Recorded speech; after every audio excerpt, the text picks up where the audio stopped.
Good evening, everybody. It's Monday night, my friends. And I'm ready to go out into space and shooty bang and all of those things. Welcome on in, everybody. Hope everyone is doing well today. Had a good day and all of those things. Oh, welcome everyone in. Welcome. Hey, Justy. See you over there. And hey, Techno. Welcome.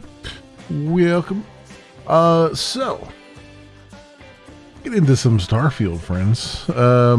Tonight is going to be probably mostly just main quest and maybe hopefully I can find the other two temples. We'll see.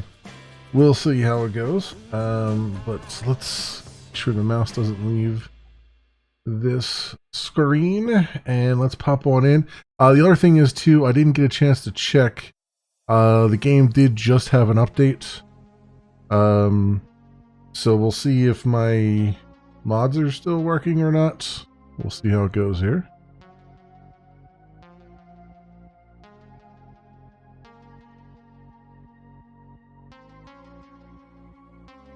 Oh, it's stuck on loading for you now? Ooh. Hopefully it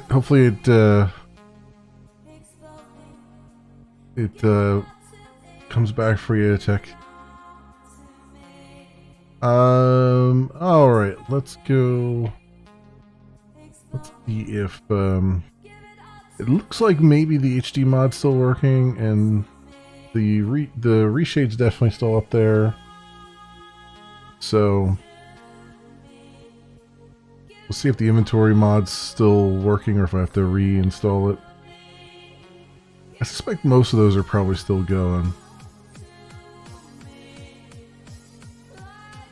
So we'll see. Flyspace doesn't accept HEVC inputs. Oh. Yeah. Well, hopefully they'll get either... Hopefully they'll get that and maybe AV1 at some point. Yeah, it looks like okay, all the mods seem to be still working. That's good news. Alright, let's get the game audio up here. Alright. Yeah, the HD thing still seems to be HD-ish. Cool, okay. Wait, what? Oh. I saw something weird there, but it's okay. So what do I have to do here?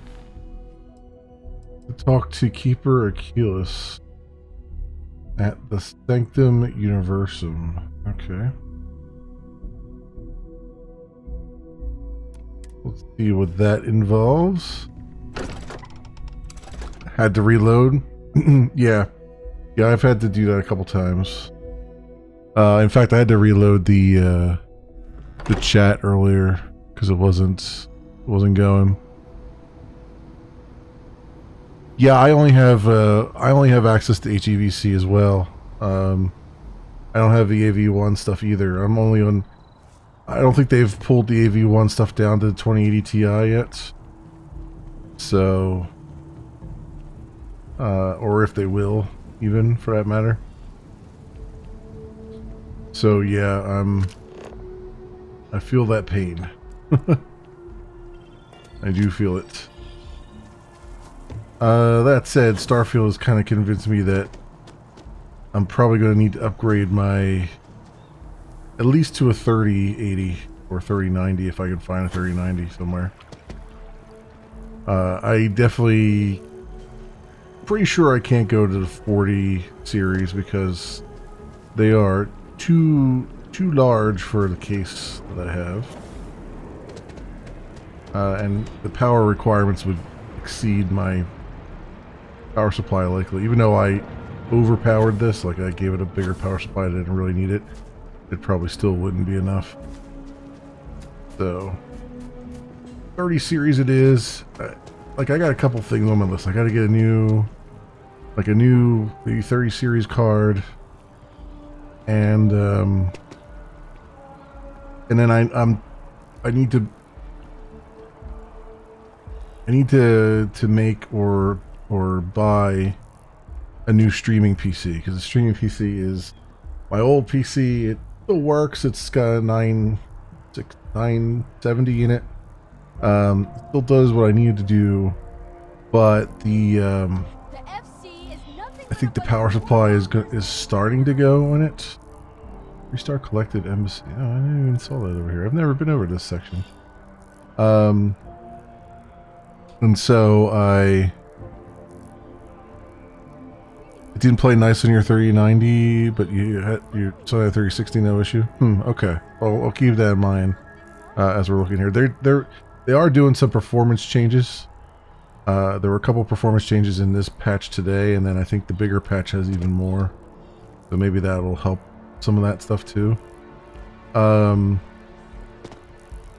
We'll see. I really need to get the stream PC situated first, though. I'm looking to see if I can get like a mini PC, like one of those set-top boxes almost, to do the streaming from there. But I want to see if I can get one that has like, well, first of all, I need one that has a slot that I can put my capture card in, which is hard enough in and of itself. But then I want to see if I can get one that will do, that I can do like CPU encoding on, and maybe just do X263 or whatever it is, 264, whatever it is. So we'll see. Yes, exactly. It's like this when guy... someone insults you, you want to just. Oh, they're all wearing sometimes, but you don't. Stuff there. Well, not quite This what guy I was thinking, got but wearing that's a actually a great example. partial condom on his head. The man in the story was cruel.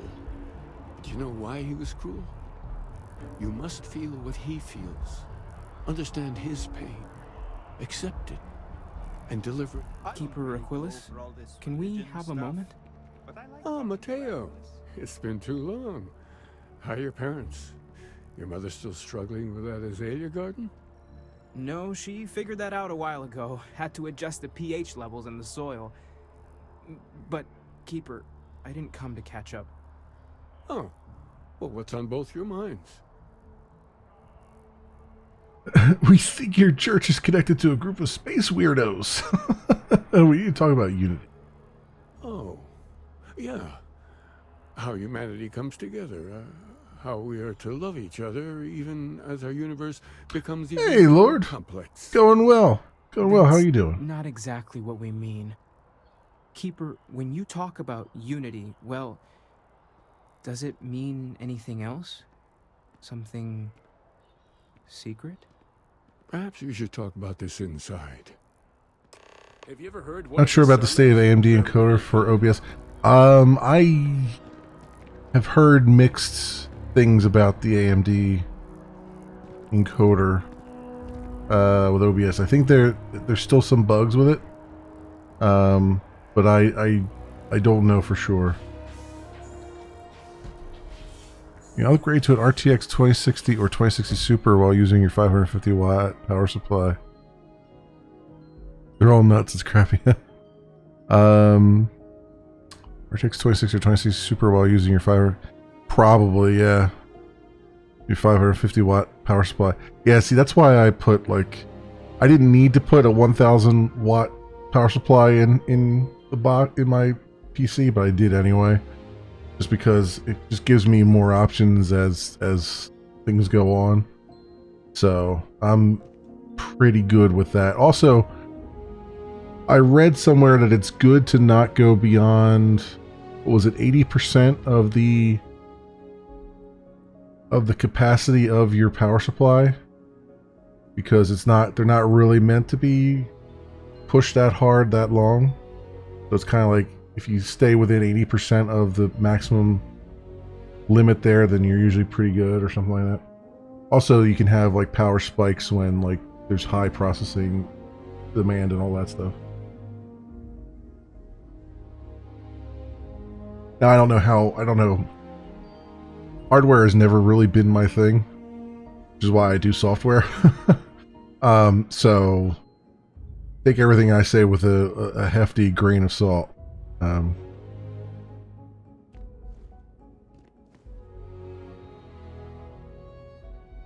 I like AMD, but its encoder is junk. 70 is better. 70%? Okay. Our numbers are growing every year. Aquilus's message really connects with people. Thomas, huh? One simple Rosa. jump. The same as I made dozens of times before, and something touched me. Something warm and kind and good. Okay. I jumped and the universe jumped with me. It reached out and touched me all over.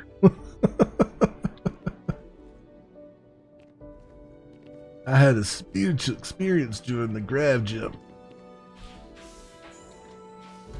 It was like tendrils, like where the universe sits on the back of a giant octopus.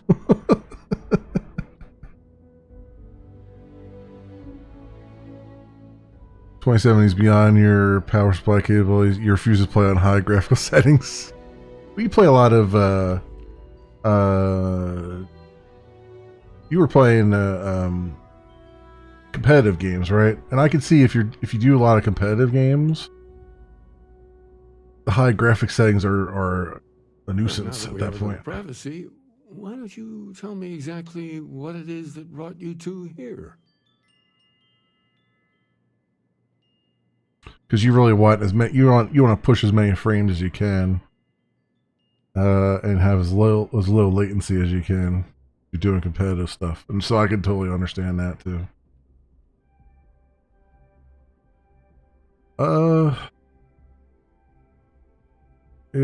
Start with discovery of these anomalies, the artifacts. They're like nothing we've ever seen, Keeper. Gravitational distortion, sub-audio harmonic sequencing, unidentifiable energy fluctuations. I caught half of that. So these things are... Some of those were words. Even in your experience?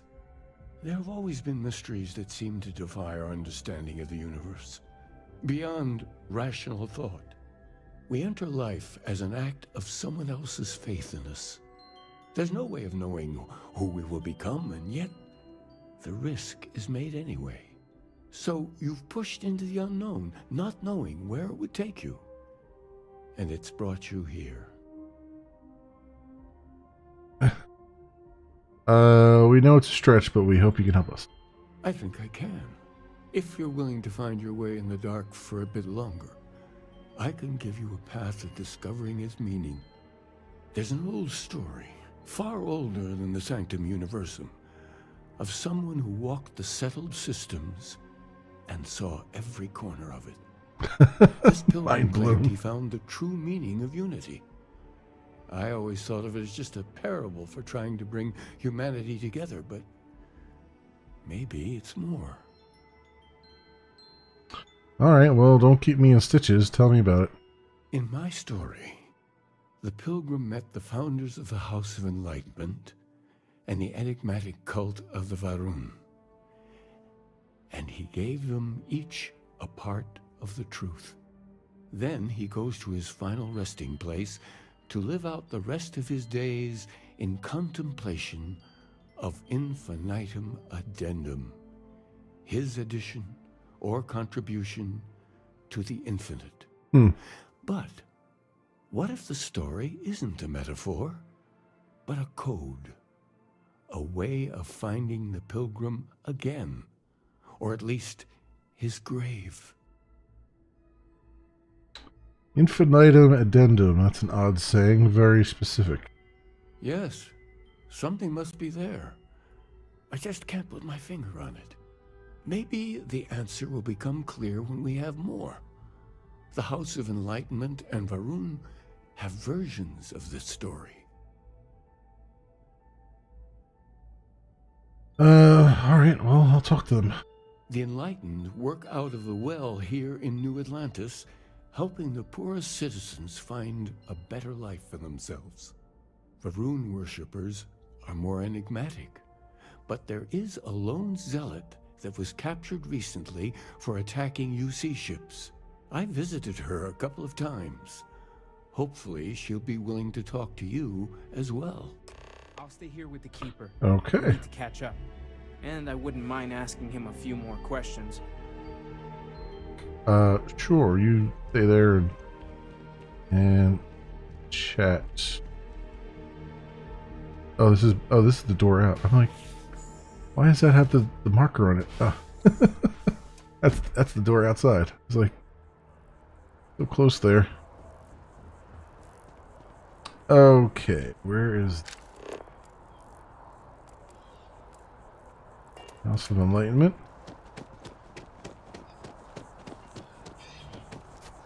We have the House of Enlightenment, and where's the other one at? Maroon prisoner in the commercial district. Alright, so the House of Enlightenment. The House of Enlightenment's not in this district, though, right? It's in the,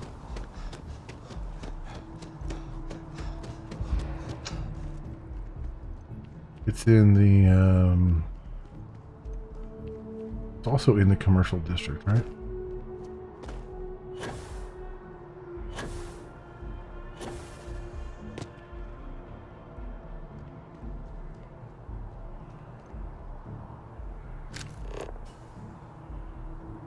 I swear there's only 37 down there.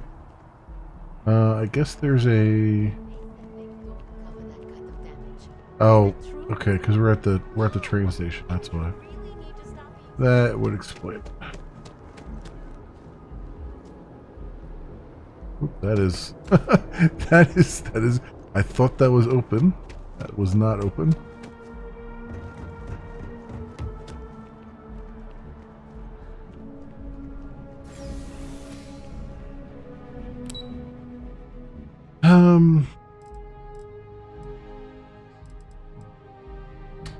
Okay, that's not what I thought. Welcome to Mast. If you have an appointment, you may proceed. Oh, here we go. Like, I know there's a way down there. I've been down here before. And so all these are going to be in the commercial district then. I'd imagine. Oh, well, okay. Yeah, Spaceport. That's right. Spaceport goes down to the well.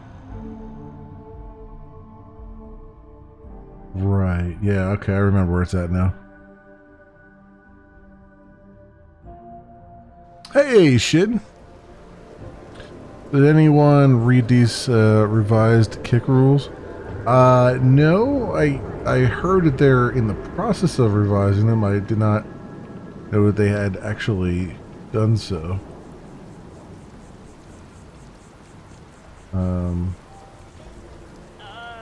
It's on the tip of my tongue. I mean, honestly, it's... What the hell is going on here?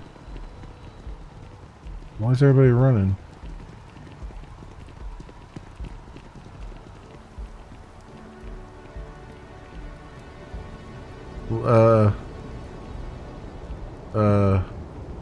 What's everybody running from?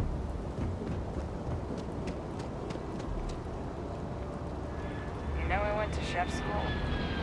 Same exactly. I don't know what they're running from.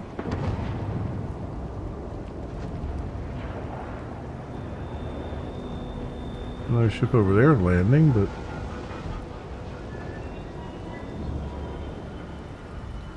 Okay, that's weird. Sure.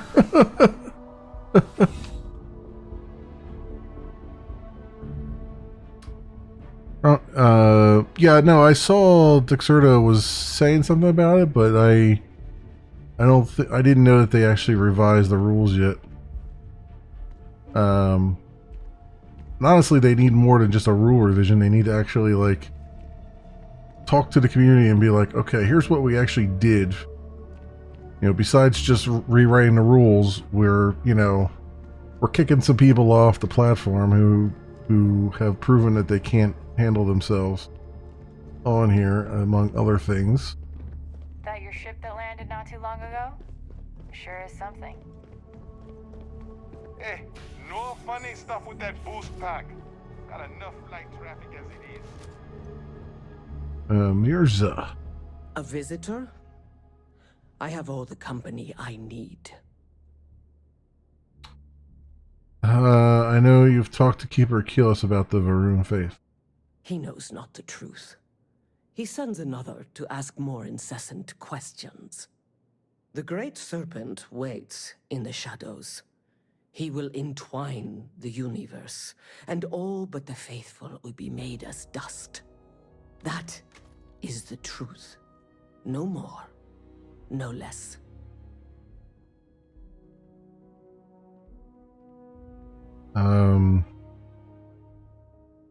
Keeper Keyless spoke of a pilgrim. I need to know more about him.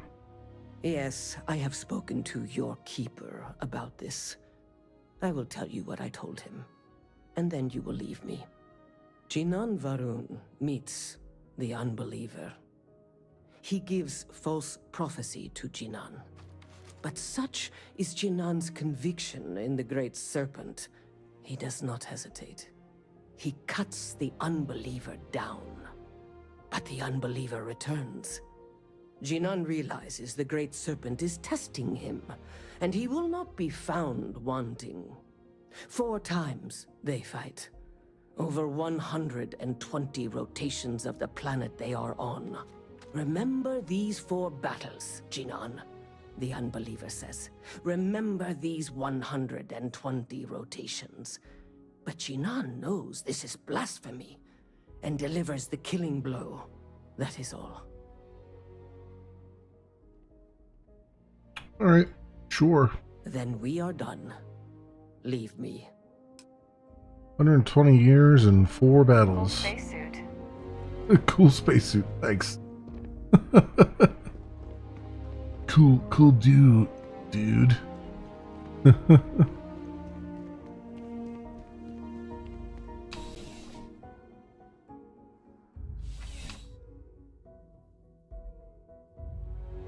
Yeah, like I said, they gotta make some real actual, like, we're beyond the words can fix this phase. We're now at the actions must be taken, they must be decisive, and they must, you know, put the fear of God in those who are skirting the rules.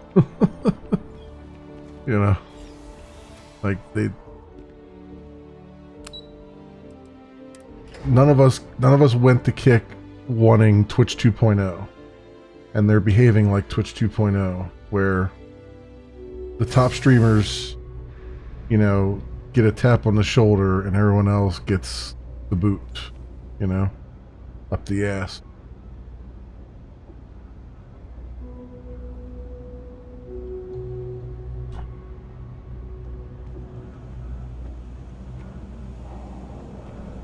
And no, you know, those ecliptic mercenaries? pussyfooting around it either. They need to come out and be like, yeah, we screwed up.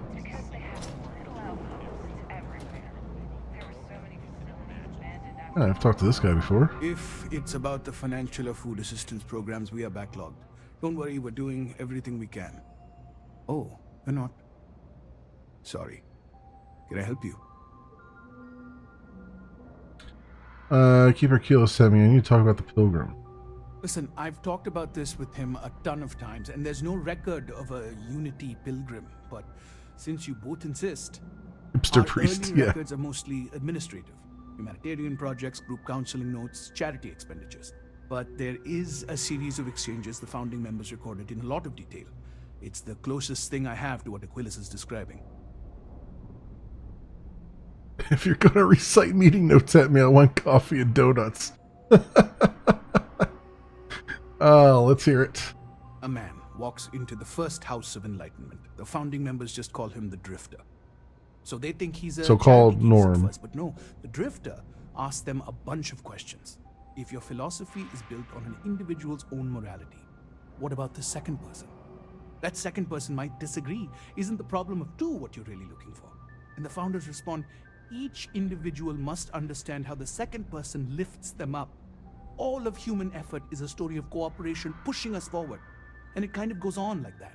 He comes back every week for a year. Same conversation every time. Second person this, the problem of do that. I also hate the number 2 with a fiery passion. What do they mean? It's each individual must understand how the second person lifts them up. It's part of our core principles.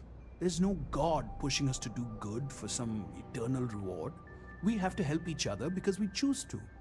If no one takes responsibility for making the settled systems better, then we're just leaving it to the tyrants to bully the rest of us. More tabs for the tab guy.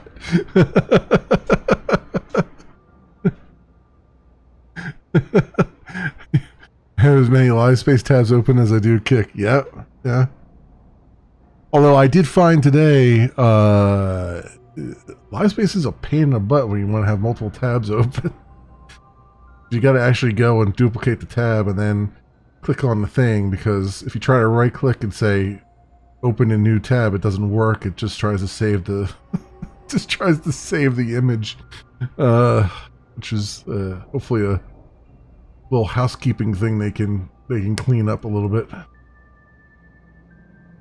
Maybe there's a message hidden in what he was saying. I'm sorry. Honestly, I think the founding members made it all up. There was a little more hesitation being openly atheist in the early days. I think they were experimenting with writing their own scripture. Fortunately, that got abandoned pretty quick. After the records of the Drifter end, you never see anything like it again. Well, thank you. You've given me a lot to think about. Always happy to help. If you'll excuse me, I've got a lot of aid efforts to coordinate. I think that's intentional. It's meant for focus on the creator you're watching at the time. Oh, you open a new tab, simple as one click. Really? Because I tried that and it was just replacing my current tab. Maybe it's just some setting I have. Hit the home page into your hotbar. Okay. Maybe it was. Yeah. Maybe I just have something funky going on. It's possible. And it wasn't even Dickens. How about that? I know, right? I could send it, but... Might also depend on the browser. Yeah, maybe, yeah. I mean, I am generally using Brave. But, I mean, everything kind of sits on top of Chromium, so I'd be very surprised if that was that different in that case. Although, having said that, why is this not letting me click on it? Where's it want me to go now? Turn to Keeper Achilles. Alright.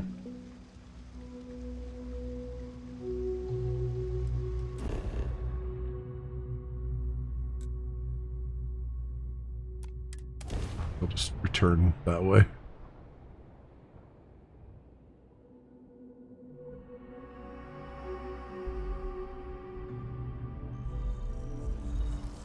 Also, before I finish this one, let's take a nap so we get the XP bonus.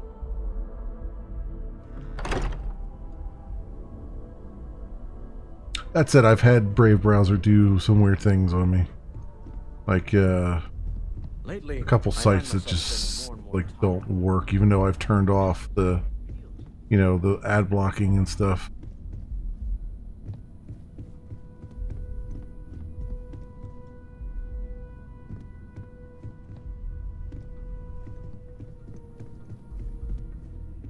Here we go.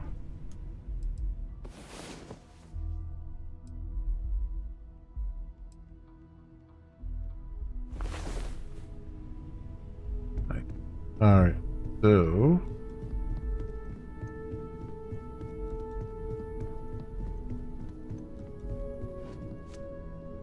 Do you have a new set of orders for me today? Alright, out we go. And...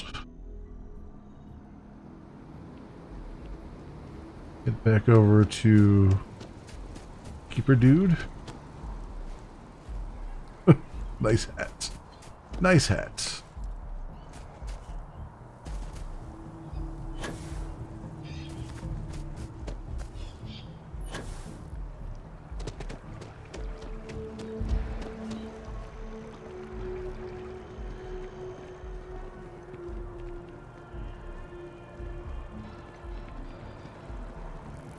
Yeah, I think my only real problem with the HD mod is that it, I feel like it makes the faces creepier.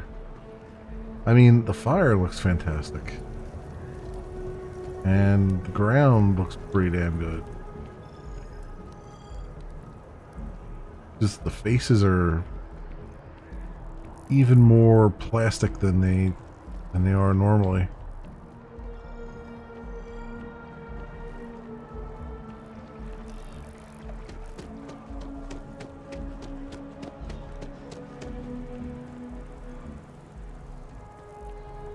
Alright. Back into here.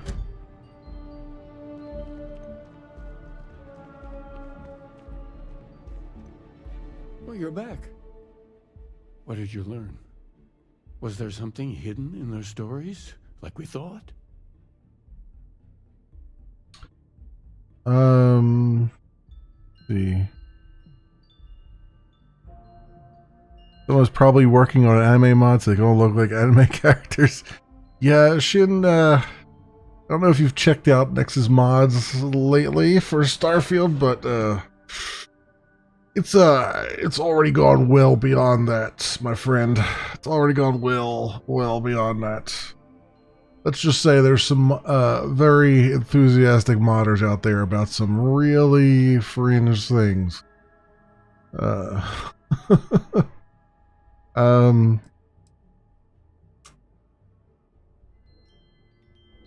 Was there something I more? spoke to the Varun Zealot. She said Jinan fought 4 times over 120 days. If there really is a location the Pilgrim wanted us to find, those do sound awfully like coordinates. What else did you learn? I mean, it even goes beyond that mod shit. It's like there's nude mods. There's, you know, like games out for like 2 days and they're already like 50 nude mods. I'm like, geez Louise, guys.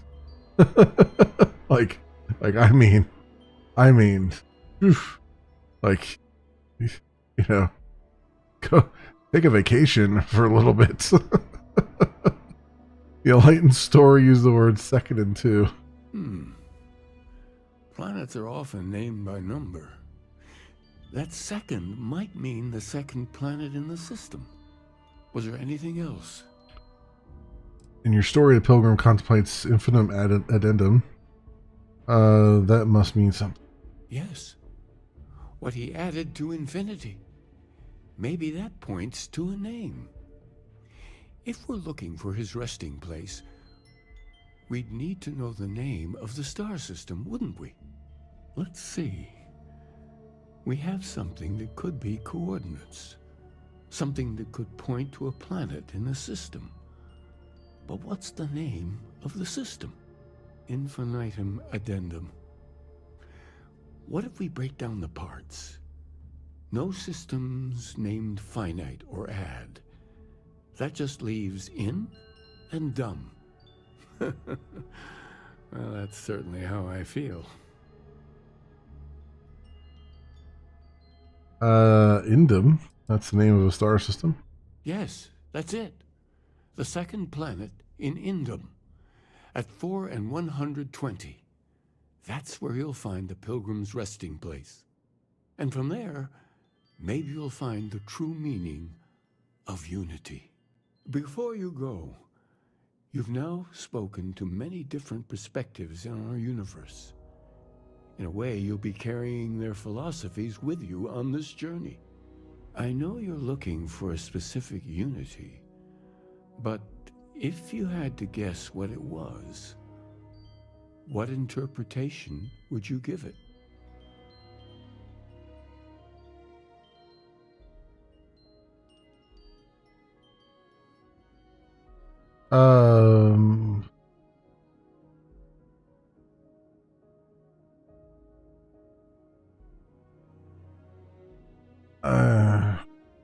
It's just a word. I need to take responsibility for finding it, not pray. And once you know, what will you do?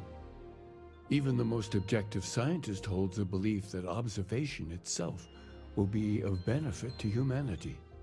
You will be taking a similar part of yourself with you when you find the answer.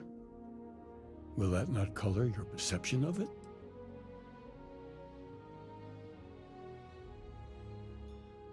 Benefit of science is that a person's thoughts can be tested. So you intend to find the truth, and then have that truth confirmed by your peers. Unity is a reality born of observation and agreement? Well, I won't keep you any longer. This has been fun, I have to admit. Go, find your truth. Go to Indim 2. Alright.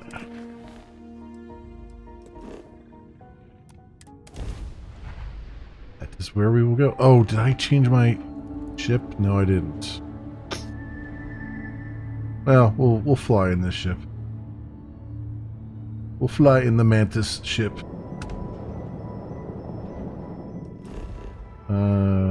Scan.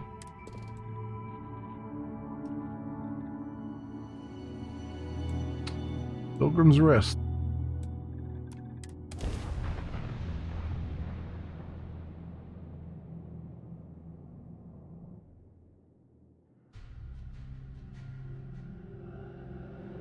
Landing site is clear. Let's head down.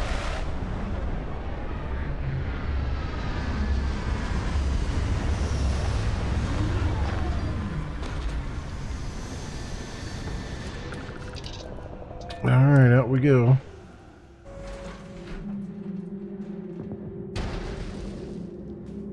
What the hell? Did I jump out while it was still landing?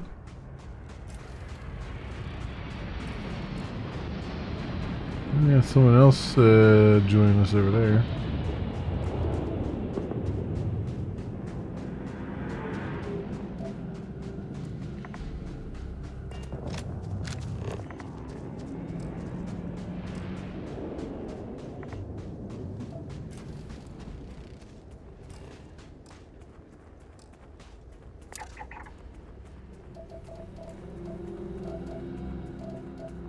I'll take a moment to scan a few things.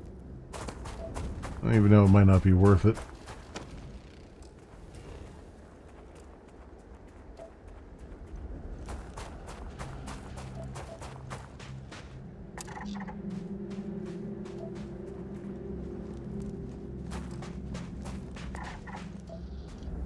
If nothing else will be a heck of a lot easier.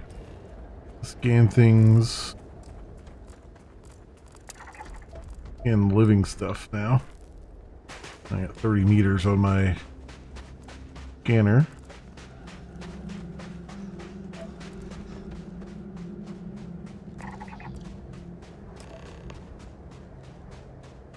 No. Copper.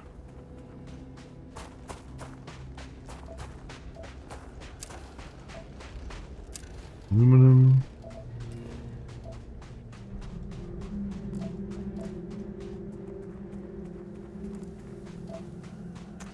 Oh, there's an outpost here already. Huh. Hey, Super James, welcome. Welcome on in. What do we got here? Microsecond regulator. Alright.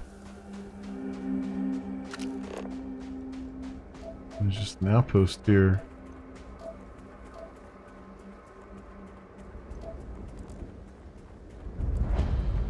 Pilgrim's Rest.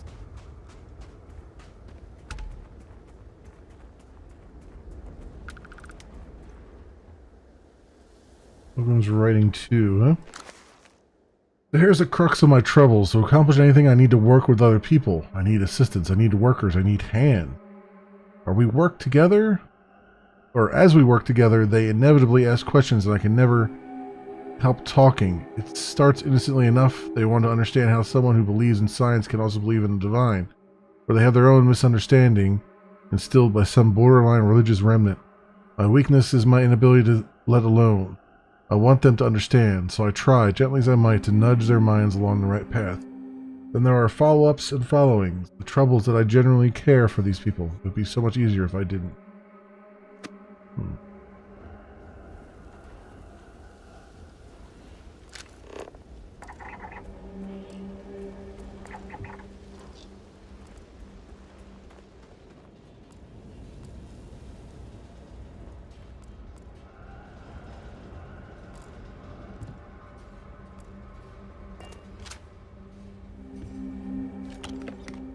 Everyone's writing 4. At last, how goes the Field of Stars? It goes well. It goes well. I'm winding down towards the new game plus. I'm getting there. Maybe tonight, we'll see. I don't know how much is left of this, but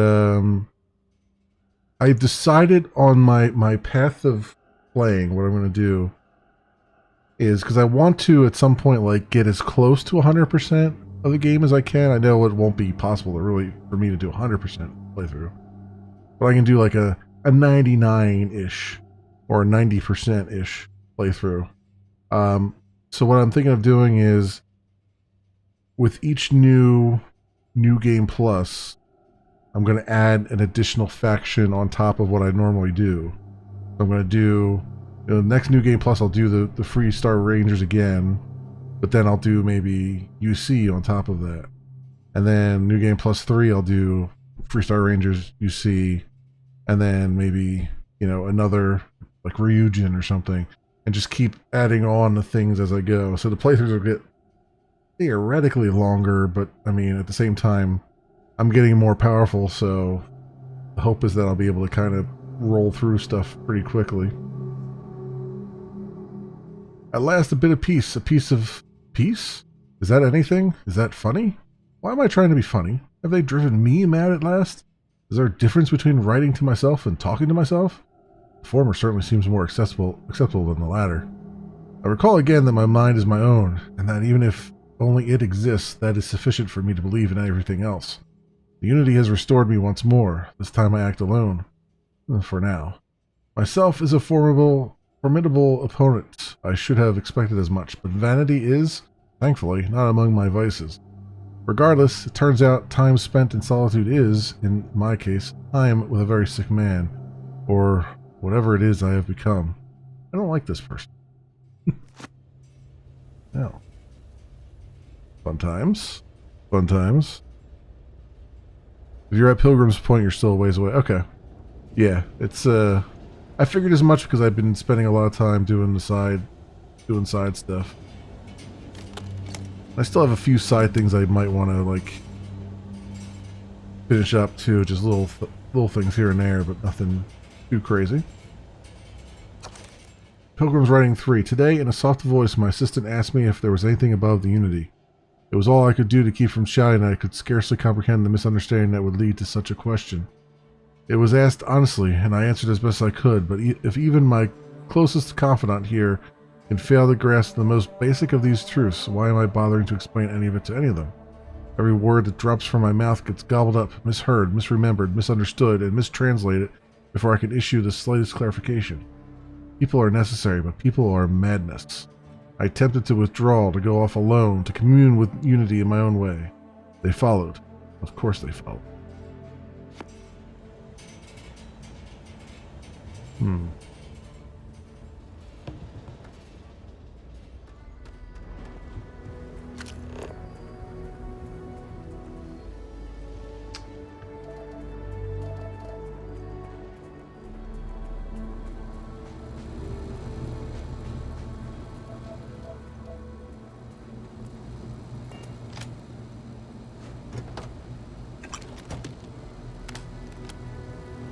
We got around here.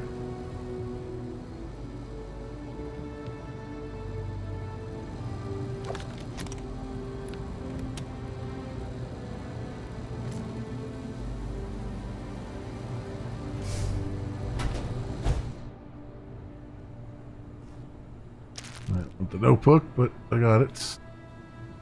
I eminent crazy. I've never seen the contraction eminent before. He was trying to say I am not crazy, but you can't really contractionify not, can you? To N apostrophe T, huh? Although they've found a way. They found a way.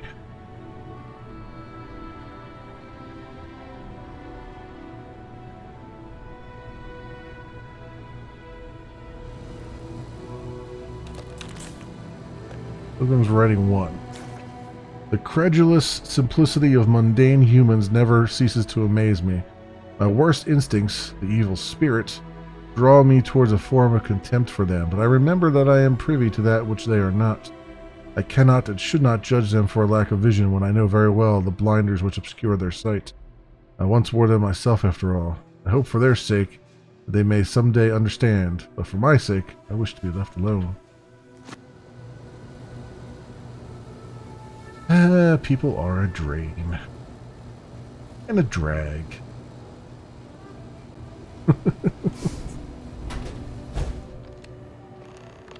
Access the locked room.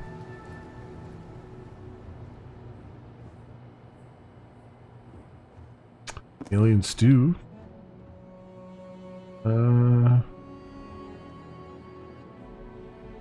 Pilgrim's writing 5. I find myself thinking about the various pasts and my possible futures. I imagine continuing on the road, acquiring more power, more knowledge, more development of myself.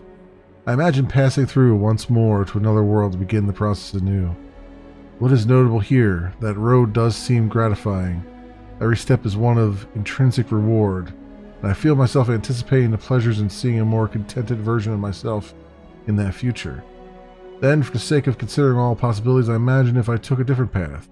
If I stopped running, stopped seeking to gather my own power, if I instead embraced the twinges of compassion I feel in my heart, and let myself care for the people who seem to gather about me wherever I try to work. If I simply lived and taught and perhaps brought others to the light and died. That road also seems gratifying. I also see a contented version of myself in that future. Here is the difference, though. When I stop thinking about the glories I could achieve for myself, the pleasure fades nearly immediately. When I stop thinking about staying and building something, the feeling endures. There's something more sustaining about it, more fulfilling. I don't know what this difference signifies, but I'm grateful for the time I've taken to notice. I mean, you're effectively immortal, right? So it's like, at some point, you're probably going to get bored. Or maybe bored's not the right way. At some point, you're going to get tired of starting over from scratch. I would think. If that's what it entailed, anyway. If that's what immortality entailed. Unlock personal room. If you came seeking the right answers, you'll know what question to ask. What is the unity?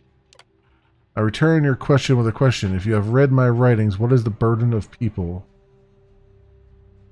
People are necessary, but people are madness. Who is your most formidable opponent? Myself. Where does enduring contentment come from?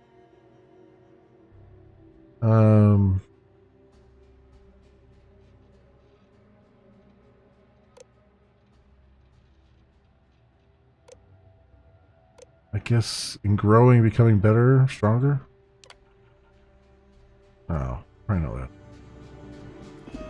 I was gonna do the other one, but unity, madness, myself, in stopping and embracing compassion. You came here seeking the true meaning of unity. If you still wish to find it, there is one final piece of myself in the next room. I found my own answer a long time ago, but not in the way I was expecting. Hope your journey gives you the truth.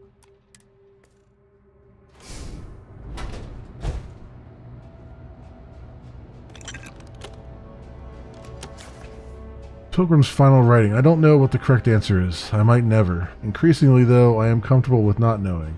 The more I reflect on being here in this world, in this time, the more I think it is precisely where I need to be.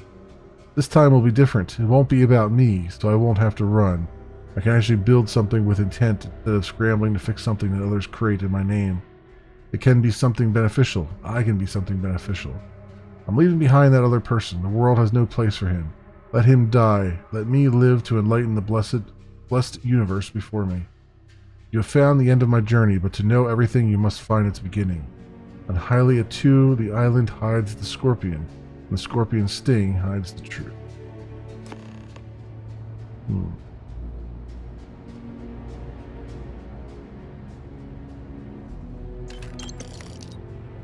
Okay. Trackers Primer 2. Permanently increase your laser weapon damage by 5%. Why, thank you kindly. Pick and sealant.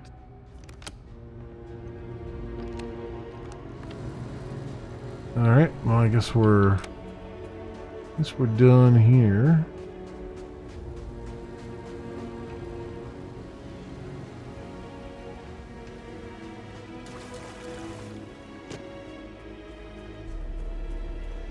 I guess we're headed to Hylia 2.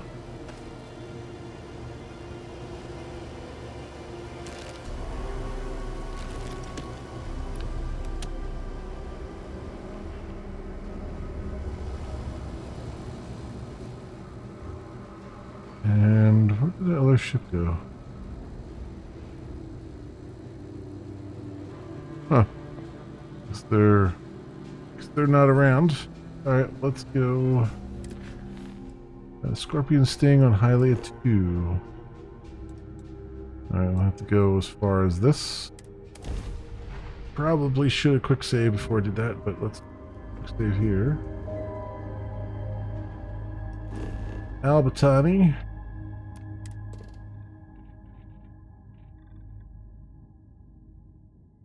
And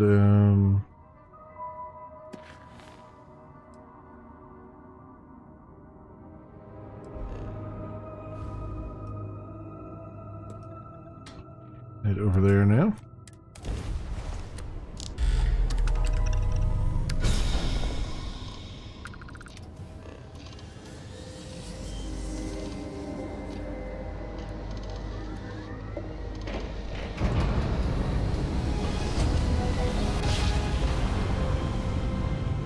Boom, boom, boom.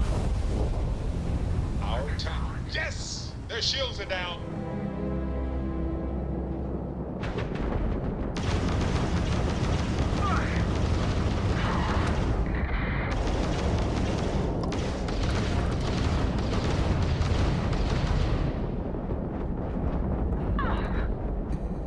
Take them down!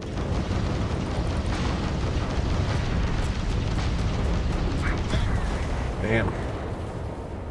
I tried to hit repair. Did not work too well. Sorry, I did save right before we went there. Oh, good. Bring him back in here, okay.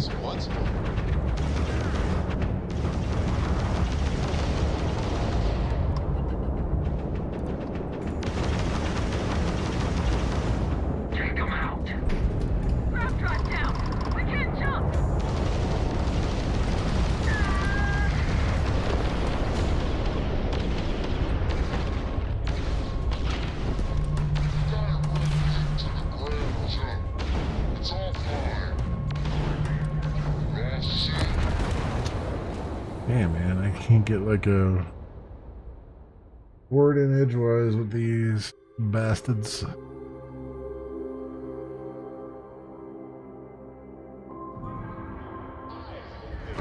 that grav drive.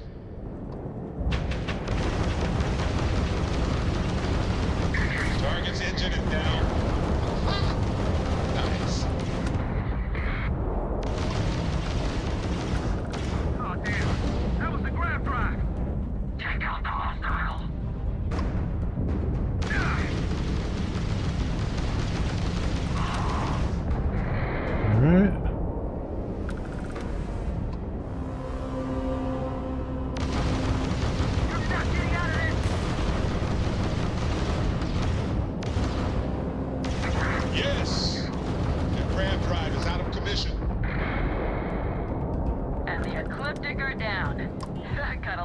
exciting back there.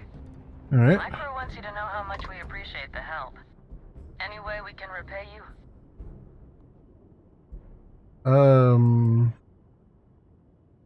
Extra repair parts would be nice. Transferring parts now. Can't stay here gabbing all day. Fly safe.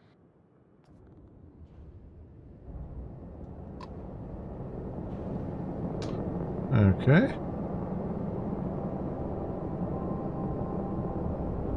Worked out a little bit better that time.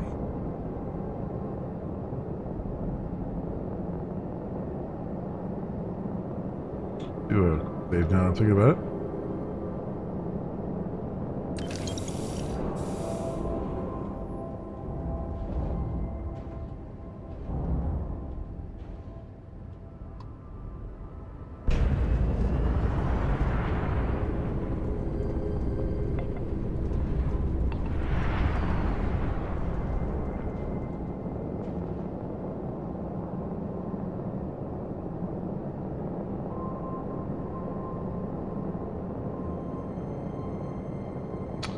Alright, slowly but surely. Heading on over here.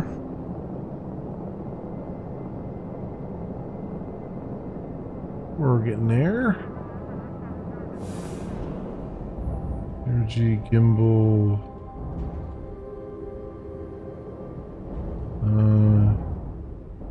Right, then this one.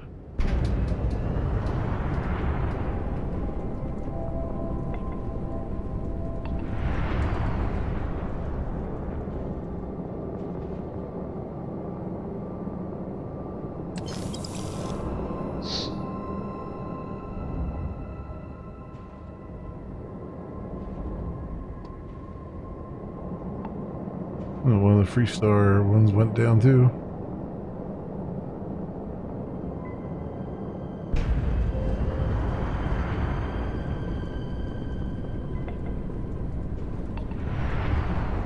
So we'll take their stuff too because I don't want it to go to waste.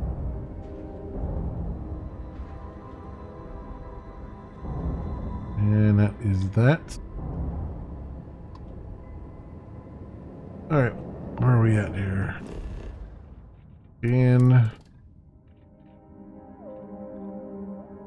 And some ancient ruins where we're going.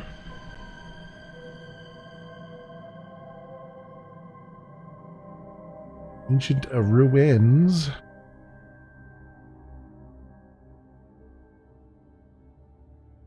Site is clear.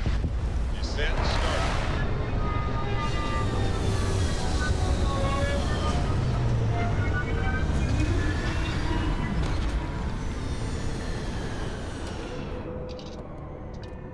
Okay. How much more time do I have on our thing here? 5 minutes? Okay, we should probably get up and sleep again. Looks like there's some wildlife here too that will probably want to take a chunk out of us. Everything's 5 by 5, Captain.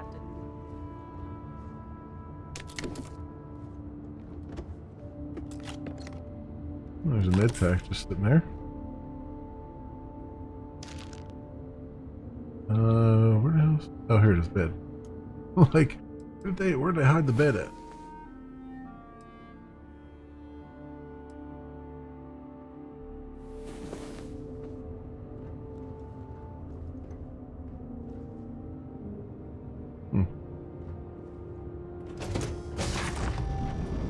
Okay. And away we go.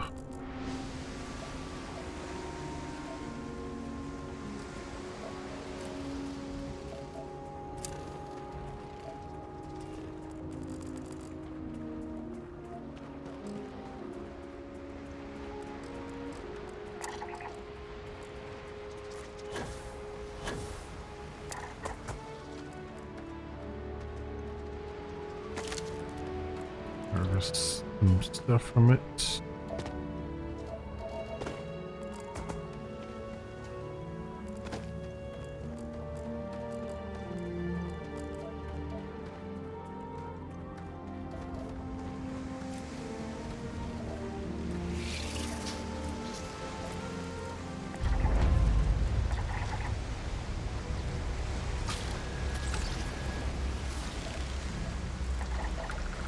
Okay. Them at bay.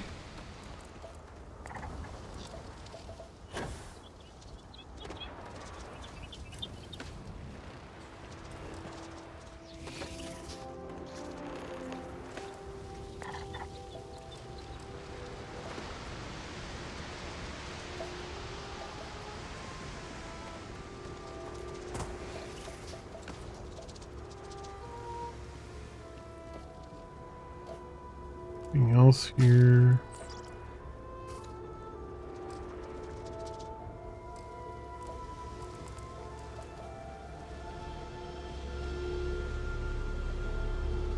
So that's just the star system to go find.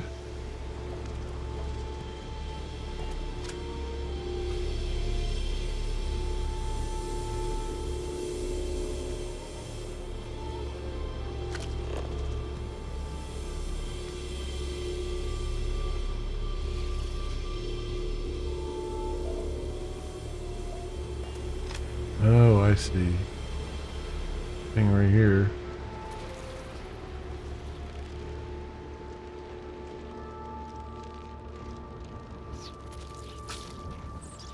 Activate the lift.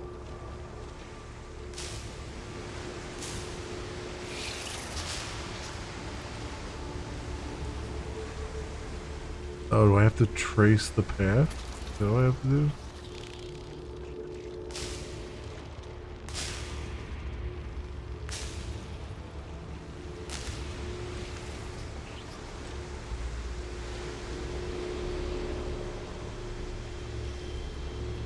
I only moved on the one thing.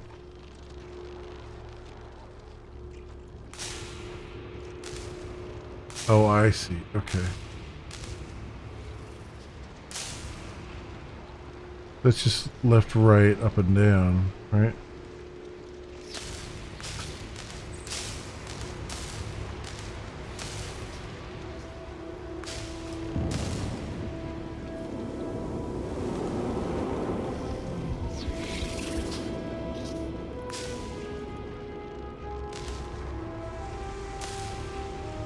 Oh. Go here, go to the last star of the Scorpius constellation. Alright.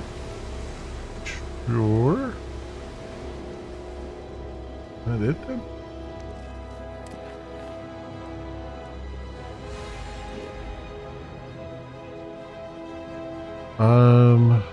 Worm 3. Okay.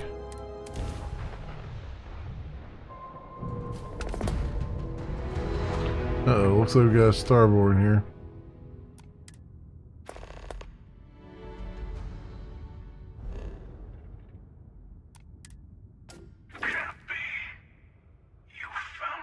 Oh, the hunter.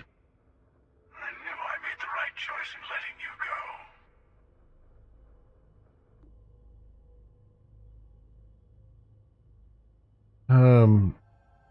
What do you mean? Oh, please. Did you think I couldn't have found you again?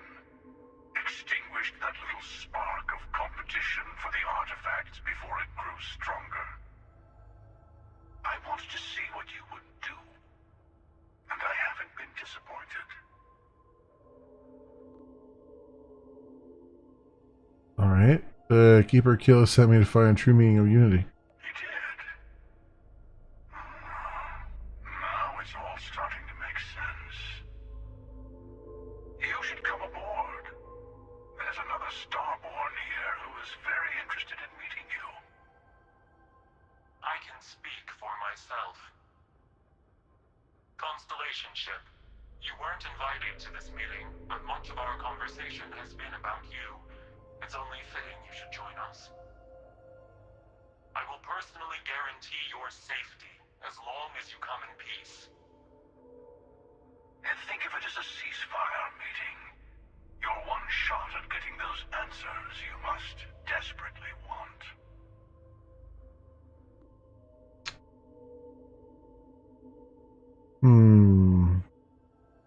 Alright, I'll begin the docking procedure. Good. See? We can all get along. For now.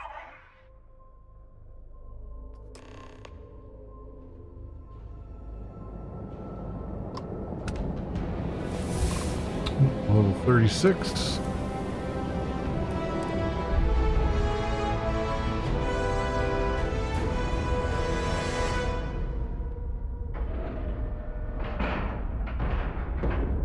Ship is now docked. Perfect. Well, here we go. Let's see what these guys want to talk about. Hello. Again. Do you remember the emissary, perhaps? And their ship, the Helix? I believe they ambushed you above Neon and demanded that artifact you worked so hard to gain. Thank you for the stellar introduction. Your success is unprecedented. Before you came, we were just discussing how continued use of force against you is unwise.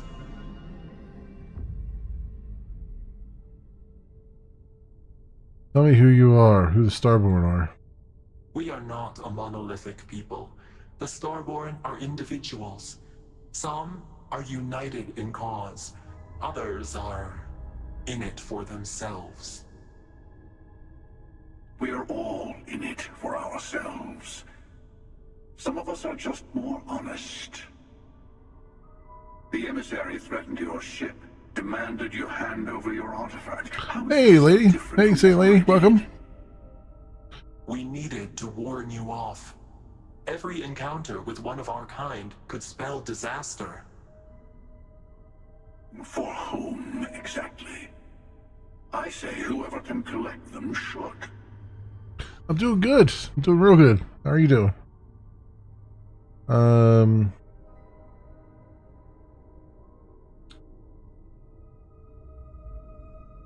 That doesn't justify murder. And who gets to say that? You? Me? You finally made it. I have debated morality for near infinity, and all I have found are groups of people enforcing their will on others. Rules and laws spoken as principles, but backed by arms and violence. Enough. We have more to discuss. The Unity. You are on the path to it. It is a place, a gateway. It is where we were reborn. So, I gotta say, this part is more awkward than I thought. Hiding my face was way easier.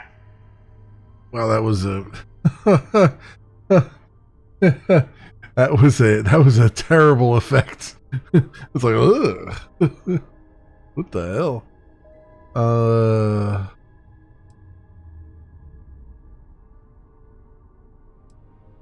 Damn, it can't be you. I saw you die.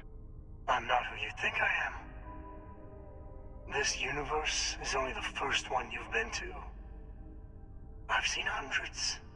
Where I came from, I was the one who ran to the Eye. I left you behind to protect the artifacts. And the Hunter killed you. One of me, at least.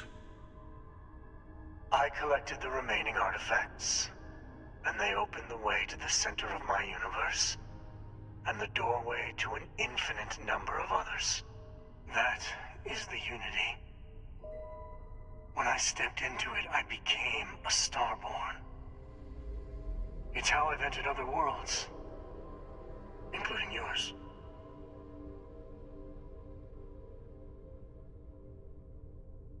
This Unity is where the artifacts are from. The temples?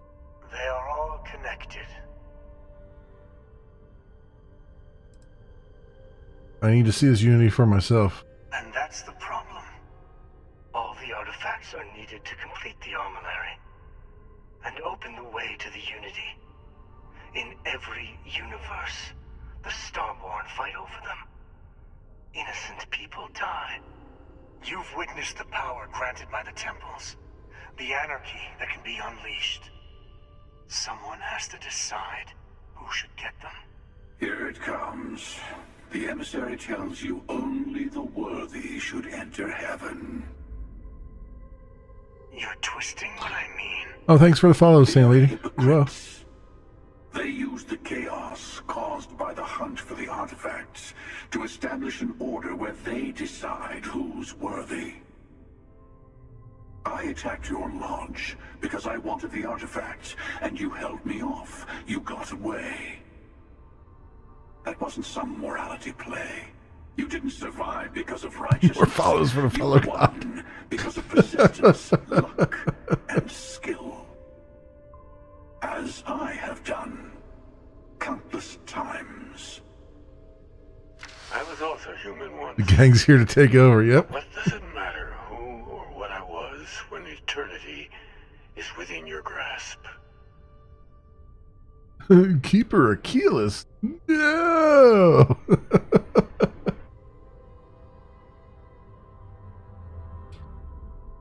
Some other version?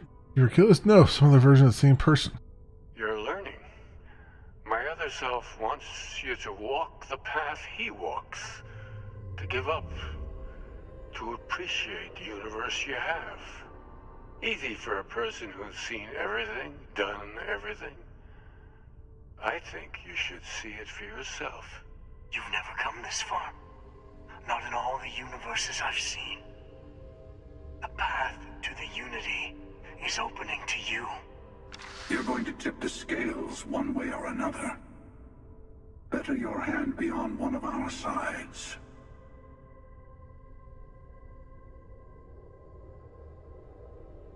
If I help one of you, we combine our artifacts, enter the unity. Bingo. I want a truce.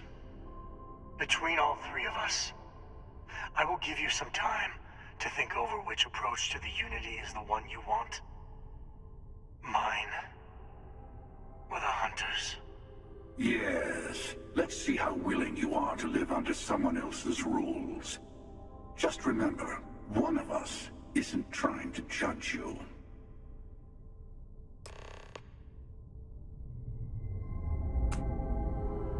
Talk to Hunter, talk to the emissary. I know we're not the same. I'll tell you everything I can. What exactly is the armillary? When all the artifacts are assembled, the device they create is called the armillary. In many ways, it's a model of the multiverse itself. Through it, you can reach the unity.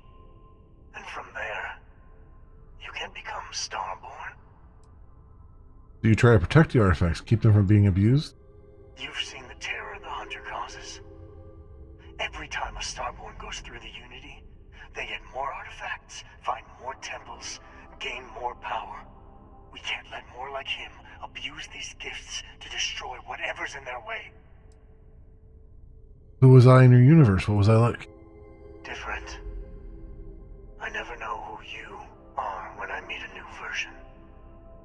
But so much of you stays the same. It's hard, but each universe is precious in its own way. Mine will never have its original you in it again.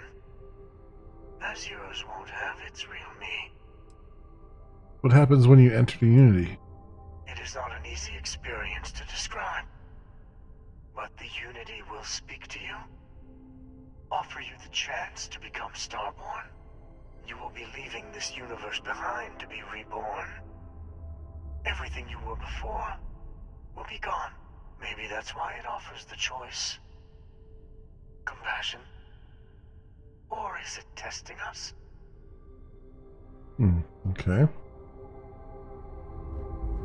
The unity is meant for whomever can get there. Don't fall for that talk of worthiness. What is unity to you? Why kill for it?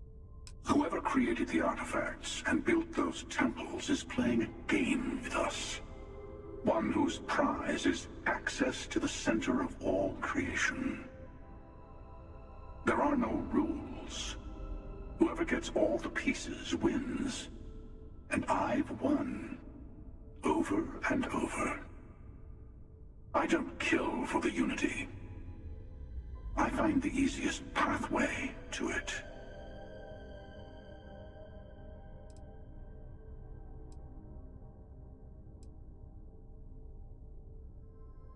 Told the emissary hypocrite why. They enter the unity Unity, take artifacts from others, employ force. All the things I do.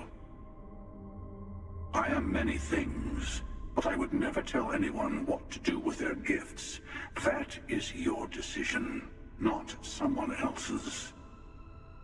The emissary wants to become the judge of who gets to enter, but the Unity itself doesn't judge. After you attacked the lodge, you let me go. Why? To see what would happen, of course.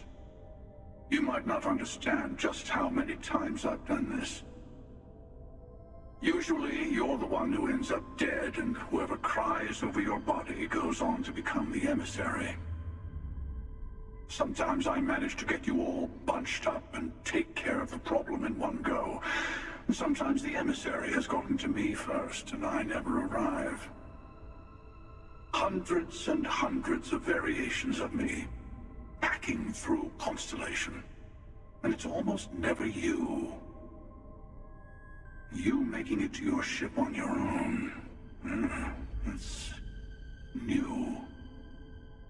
I took it as a sign. I don't get many of those anymore. You had this meeting because of me. No, we always end up having this meeting at this time. But it's the usual affair. Can we make peace? No. Oh, how tragic. Honestly, I was beginning to wonder why I kept tending. And it's a bad habit I started a long time ago. Perhaps I just like meeting the emissary to gloat. But you have provided something quite new to talk about. Maybe you're a random die roll. Or maybe the Unity is finally responding to all my hard work. Okay.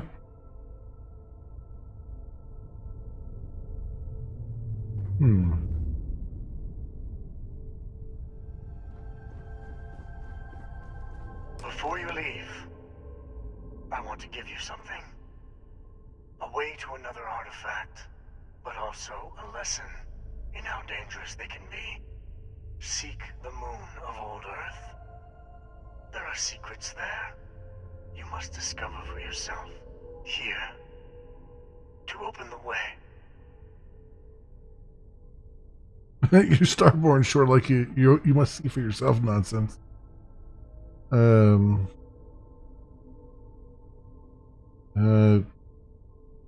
Thank you. All I ever wanted was answers. And I am sorry we have not always been forthcoming. I hope you will see what I have seen. You should also talk to your colleagues in Constellation. I am sure they have gathered more information on the remaining artifacts in the fringes of space. Part of me wonders what they will all say about what you have learned. But I will leave that to you. 825 experience points.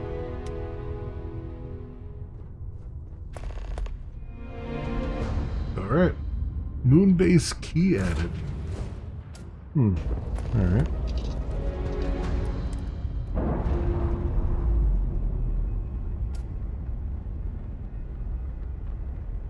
Releasing ship from dock. Let's go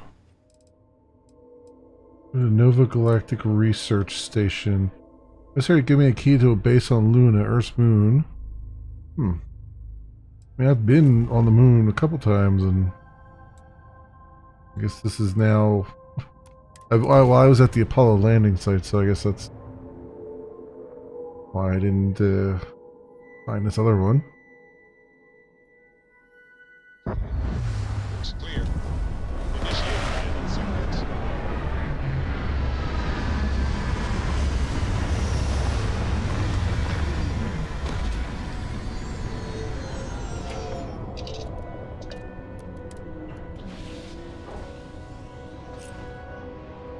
Alright, we'll do the usual here, so we boost our XP. Just in case. Ready for action, Captain. That was a long, long-winded explanation. So it's probably it might have worn off. Gonna get 24 minutes. There we go.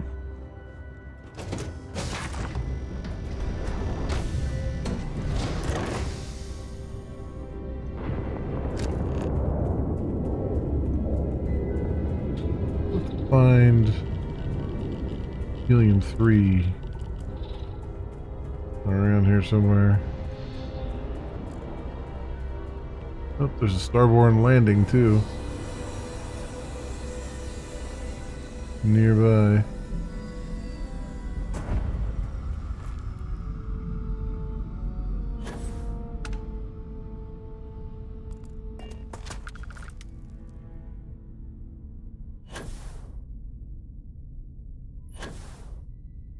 How's the door at?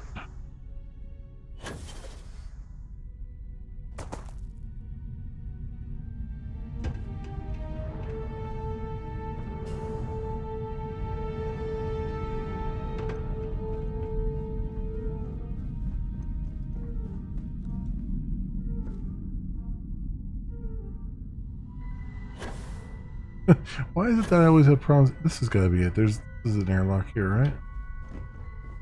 There we go. Like, why do I always have problems with like the simplest of things, like finding the front door?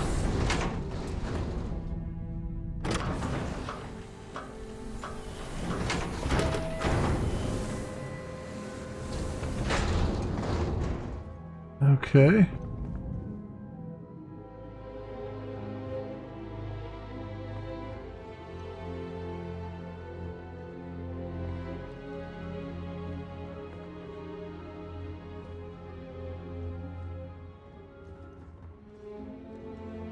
There's there. Some credits.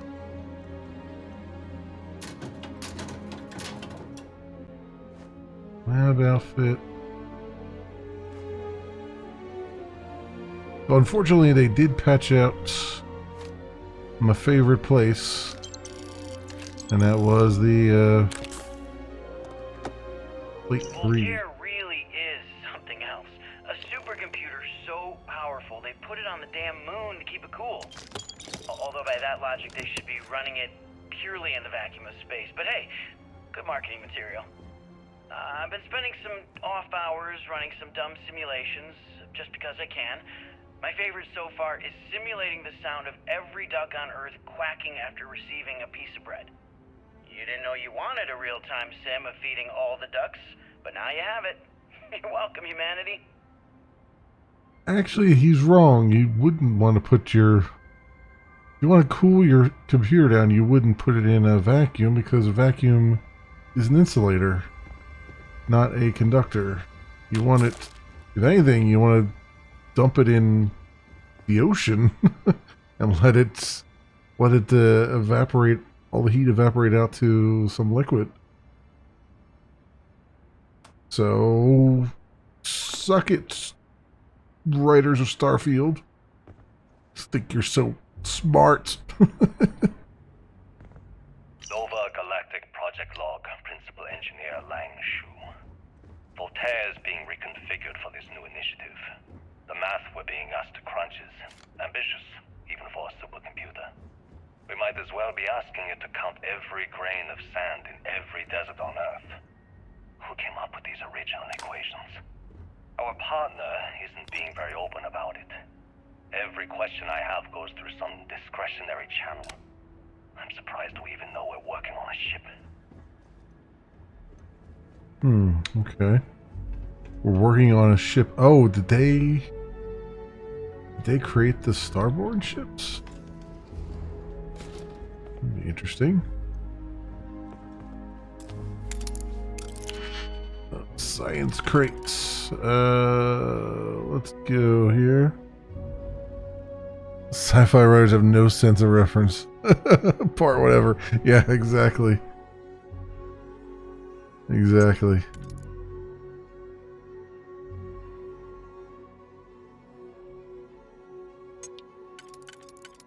It's not like they couldn't Google that before they write it too. I mean, I got a lot of other stuff correct, you know?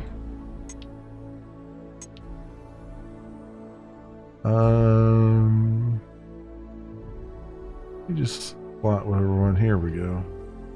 We'll slot that one. And that one.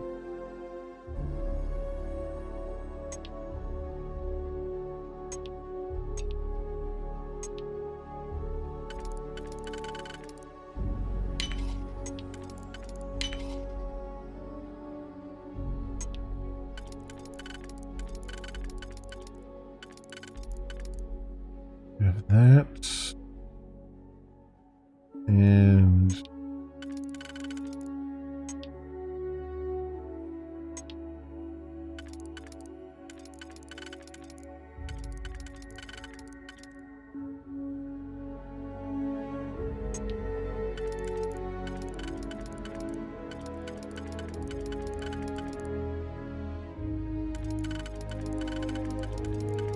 only go in one way here.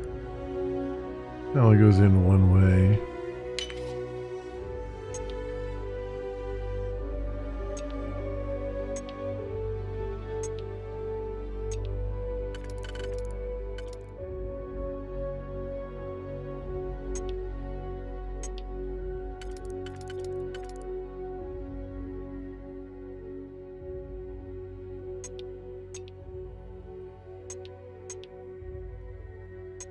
That was the wrong one now.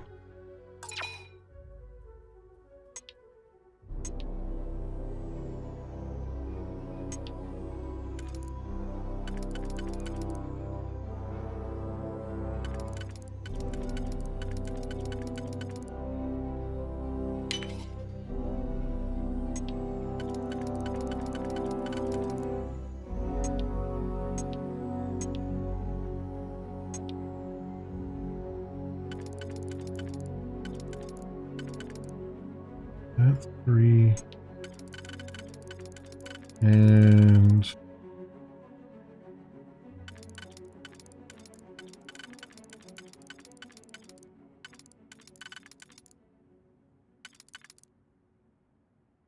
I think those 2 there.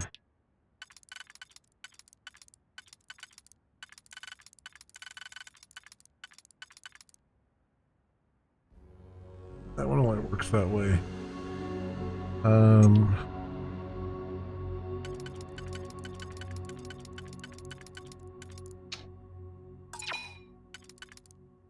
So this one here, one there.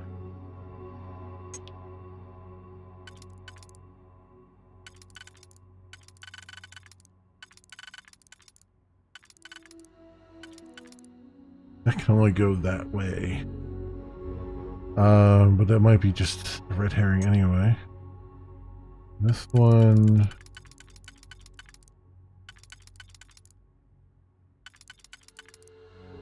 I'm gonna go this way.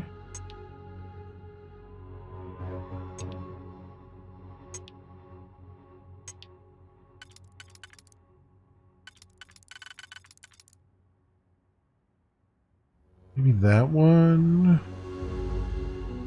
And then this one.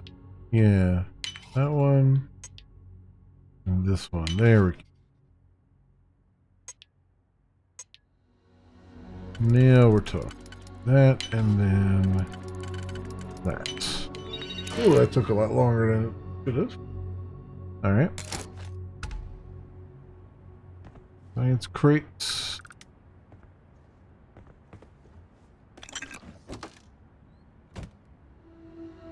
Wait, 6? When I accepted the assignment up here, we were told to bring a couple of personal items. Some psychological studies said it helped when you're away from Earth this long. I brought my grandmother's old abacus. I would play with it on her lap, and she'd teach me the Russian for all the numbers. She, just got word that she passed. The The next shuttle isn't for 3 months, so I won't be able to go to the funeral. Goodbye, Babushka. Thank you for teaching me math. It brought me to the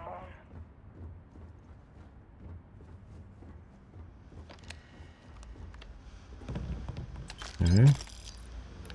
Right there. Galactic research. Voltaire. I want to remind the research team that Voltaire is a highly proprietary supercomputer that is currently being contracted exclusively for use in Project Prism. It is not meant for your own personal projects. Yes, it's amusing to see just how many decimal points of pi it can calculate, how many bits of encryption it can brute force, or whether you can simulate table tennis with a perfect aerodynamic simulation, but there will be time for that later. For now, I need everyone concentrating on hitting our deadline. We're developing exciting new aerospace technology with our partner and client. That should be more than enough to keep anyone from being bored.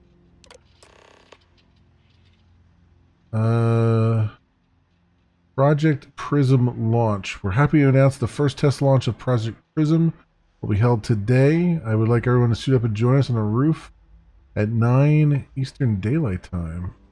I guess they're doing Eastern Daylight Time on the moon? Okay, a reminder to please sync all watches to Eastern Daylight Time. Our partner will also be on radio for the launch. We'll be recording the event, so be on your best behavior.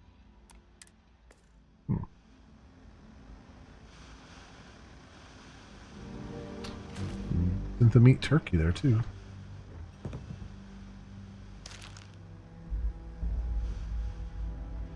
Wait, 2. Nova Galactic Project Log, Principal Engineer Lang Shu. I admit, this is not the most disciplined team I've ever run. Malcolm keeps stealing computational time on Voltaire and thinks I don't know this. And Sabina's been distracted lately, but won't tell anyone why. I really should demand answers from both of them. But honestly, I'm too preoccupied with this contract. We all are.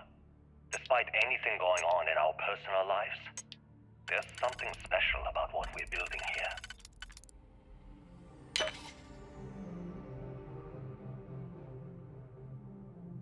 Oh, I should look to see if there's nothing with 2 there.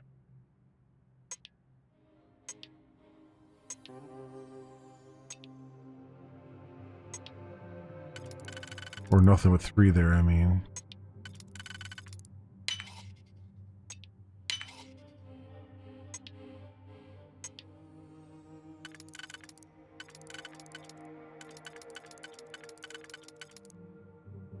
That and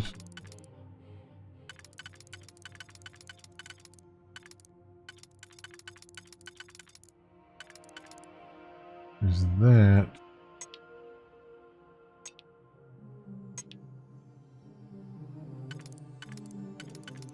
That only goes the one way.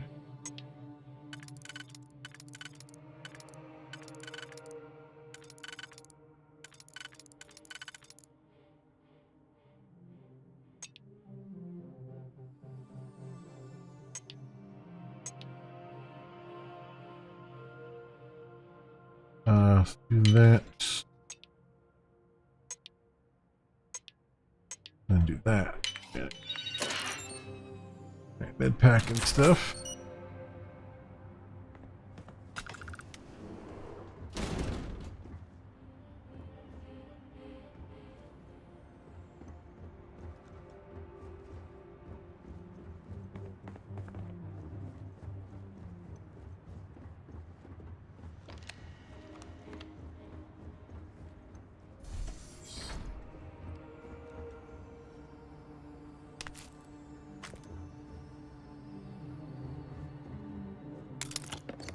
Pick and protein bar. Oh, slate 4. Okay, confession time. Being single on a moon base is the worst. I only get like an hour to use the communication link to Earth every couple of days. And let me tell you, there's long distance dating, and then there's like long distance dating, you know? Oh, hey there, I'm a scientist. Steadily employed, willing to take you out for coffee in like 6 months when I'm back from space. It's not a great opening line. I wouldn't think so. Seriously can't get a date? You're an astronaut. Hey, no one asked you. No one asked you. You're gonna date, you're an astronaut.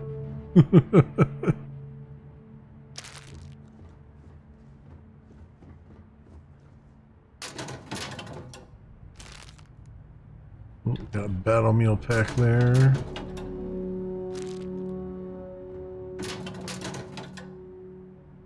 Okay.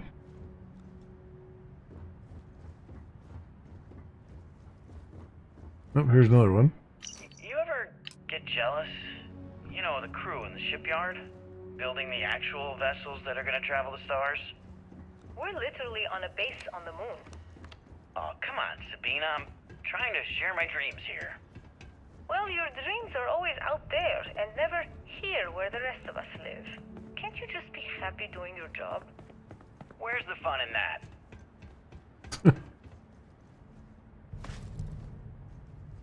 Where's the fun in just doing my job? We're just doing their job.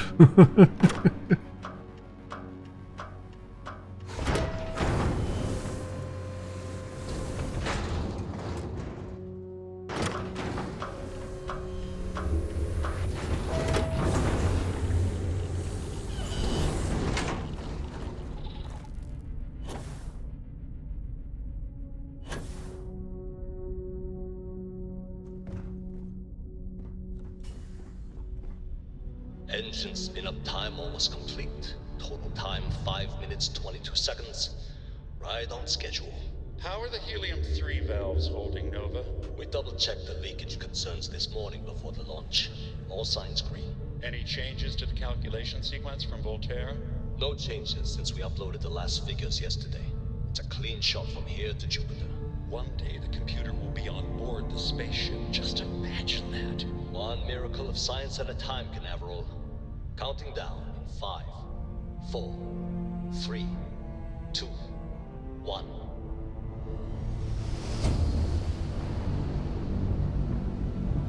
Canaveral, are you reading? All clear, Nova. Indicators look good. The ship should be cruising Jupiter's orbit right now. Visual confirmation will be possible in 32 minutes. Afraid the speed of light is on the slow side these days. How does it feel to break the laws of physics, Canaveral? We're all pretty excited down here in NASA, I won't lie. Excited enough to tell me where you got the original data? Not in a million years. So that was their first grav jump then, I guess. Interesting. Okay, so they designed the grav drive, which came from Starborn plans. So the Starborn came here and gave them the technology to do grav jumps. Okay, that makes that tracks.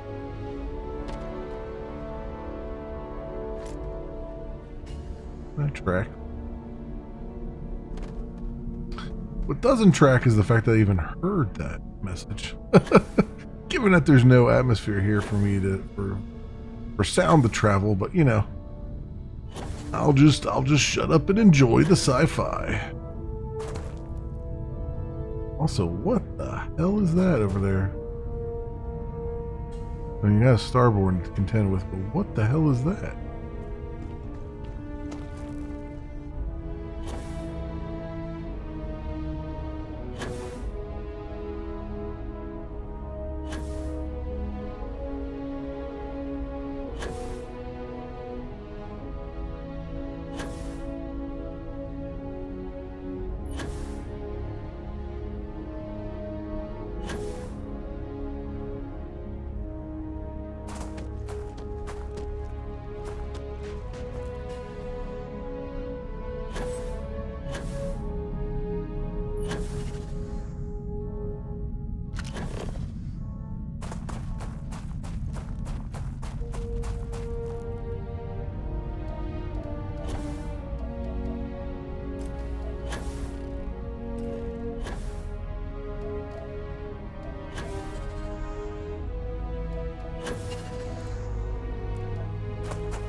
Oh, there's some helium-3.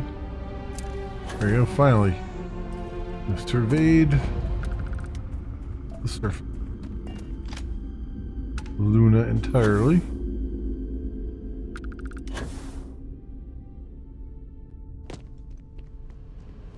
Ground crew, spacesuit, space rumor, helmet.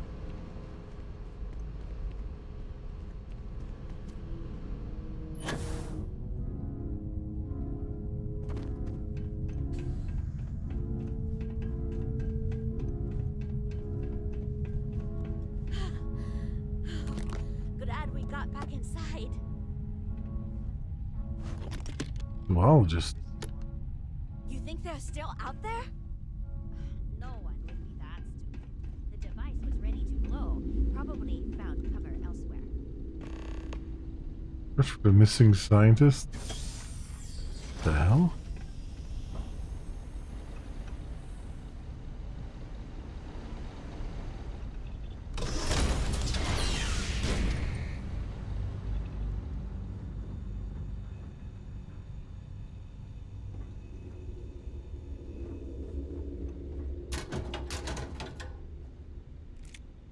Why is there a zoologist on the moon? Not exactly anything here for them to study.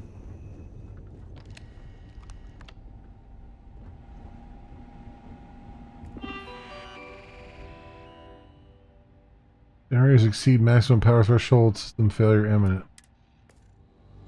Okay.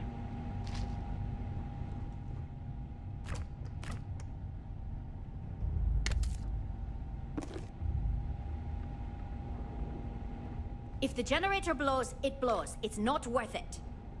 The generator blows, it blows is not worth it. What? Okay. I'm guessing that's something I should probably take care of. Is it raining?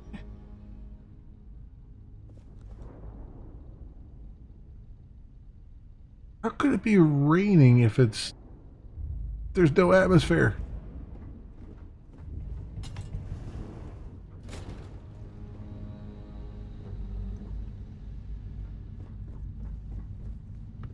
If you see anyone out there, tell them to get back inside. There's 4 members on the team at this outpost. We usually take shifts handling the generators. Okay.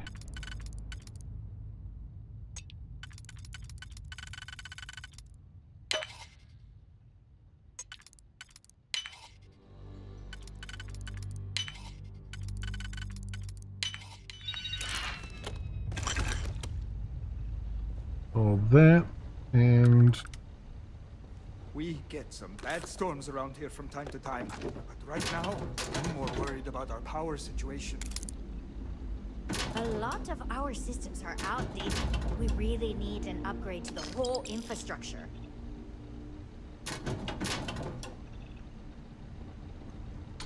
okay, I feel like they generated this outpost in the wrong the wrong spot on the wrong planet. Because they're talking about rainstorms and everything else. And that does not compute.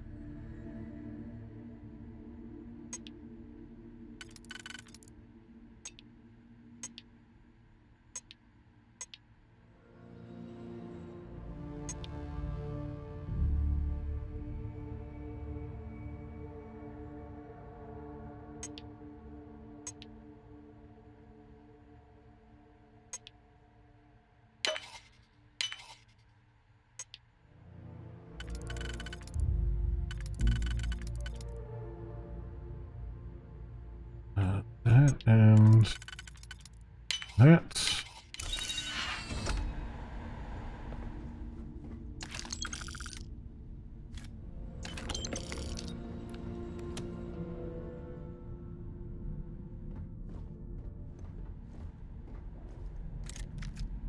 And weapons.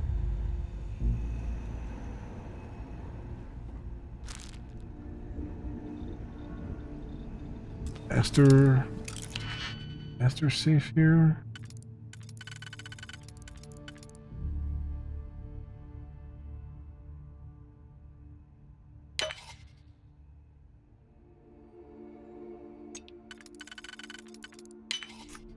That and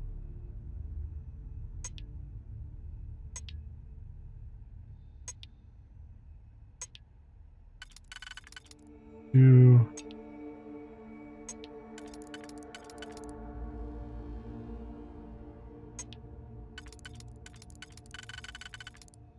Right, 2 and 2 here.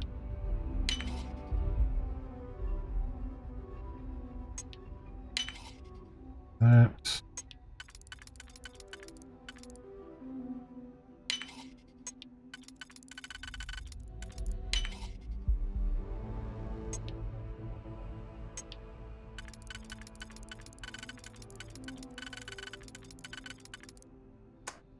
That and that.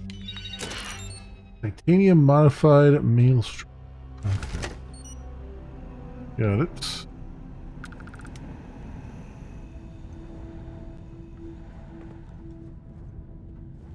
There, alright. I guess we'll back out there.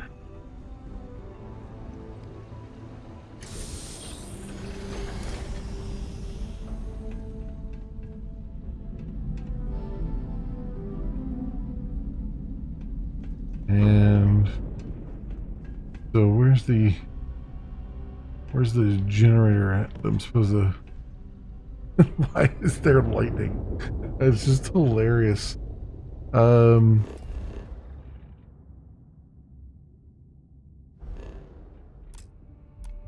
Here.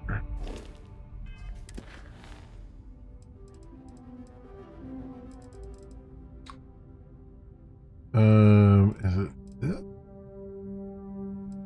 Feeling confidence. Under activities, search for the missing scientist.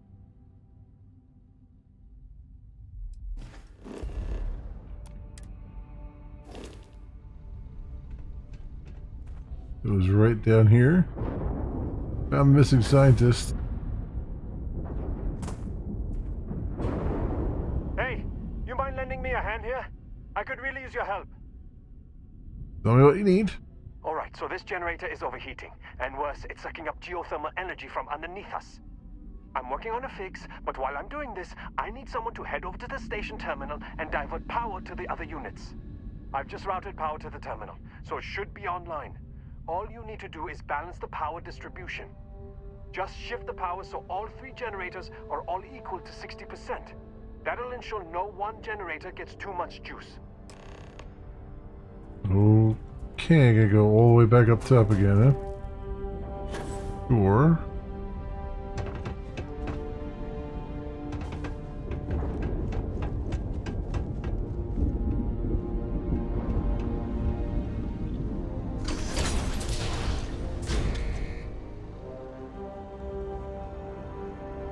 A lot of our systems are outdated.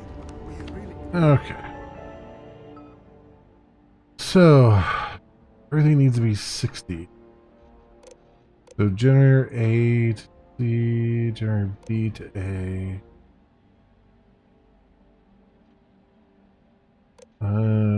So B to A would be 20. B to C would be 20. So B to C 20 would be good. Because that would bring that down to 70. But B to A has to be 20, so that's not going to work. A to C is 10. A to B is 30. B to A is 10. I need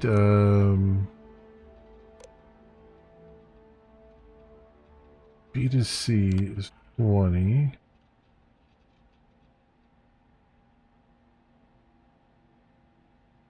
Okay. That's good.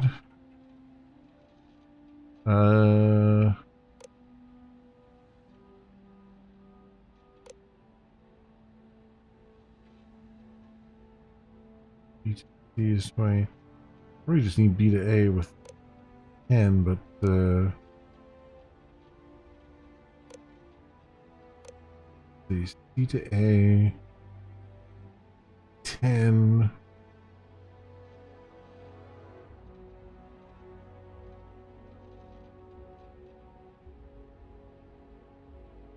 I put B to, let me see, if I put B to C, that brings it down to 50 and puts C up to 80. And if I do C to A, that brings it down to 70. Yeah, that's not gonna work that way.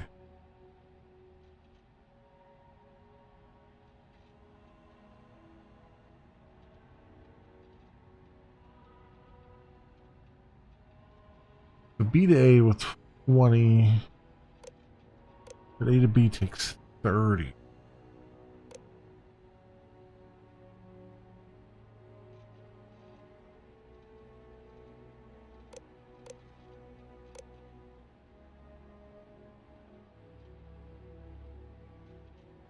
But if I did B to A with the 20, then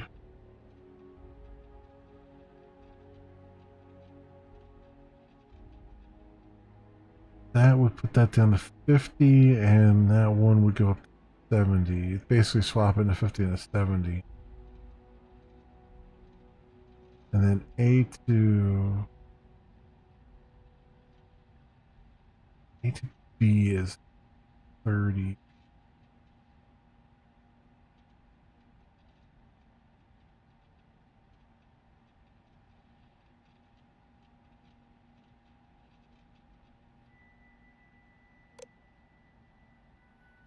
B to A is 10.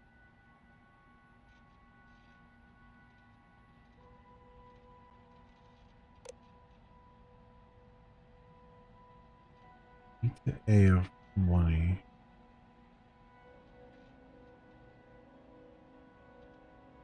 That's not going to work.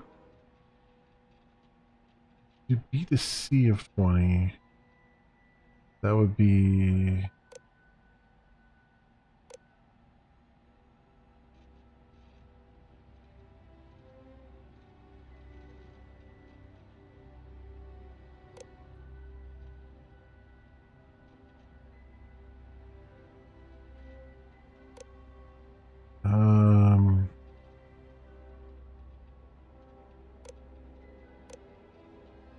I need to do B to A.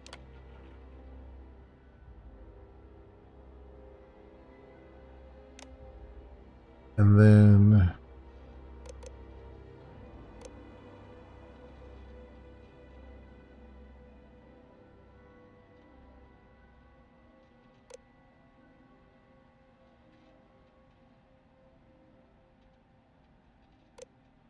A to B will be 30.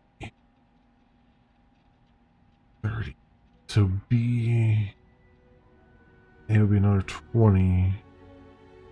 Take it to 90, and if I take 30 off of that,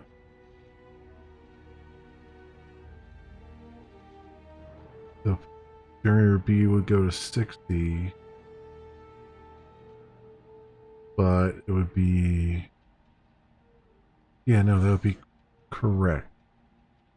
All right, so B to A, then A to B is 30, which should then bring everything back down to 60. Yeah, there we go. Whew. All right. That was a thing. That took a little bit. That took. I don't know if I should admit how much brain power that took. It was such a simple concept, and yet, jeez Louise.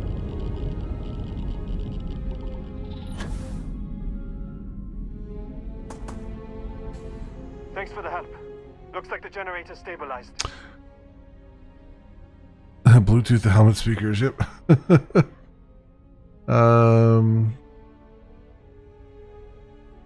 Was the least I could do. Still, it took guts. A lot more than my colleagues showed anyway.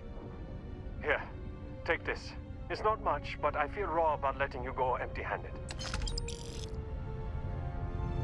Synapse Alpha and 428 credits. He gave me drugs and money. Interesting. Very interesting. Alright, so where are we supposed to head now? Go to NASA. Alright. First grav drive was developed with the help of NASA on Earth, and you find out how this is connected with the artifact. I think it's pretty obvious, honestly. It's aliens. Aliens did it. Let me put my hair up. Aliens.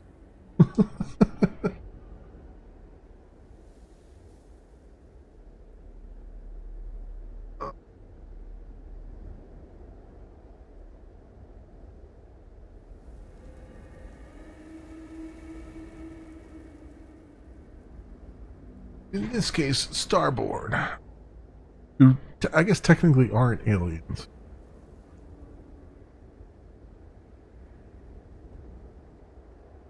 But then again, they are, because they're not from this universe. So they're alien to this universe. Which then the question becomes, was it Earth Zero that created technological breakthrough, which then caused all the other universes to benefit from said technological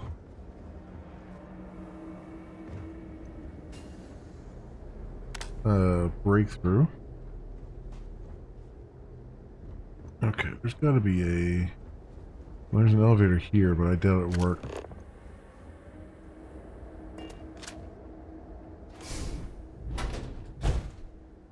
Yeah, I didn't think that elevator would work. Alright. They're gonna make me do a jumping puzzle here or something? I think they are.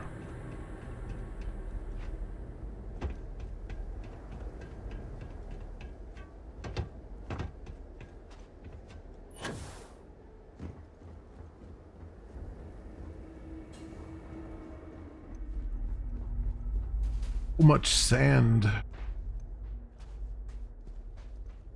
Of course, it's everywhere.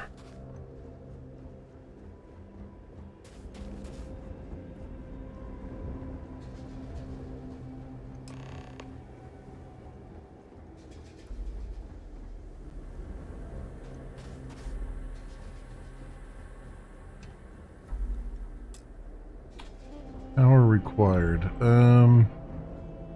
Is there a...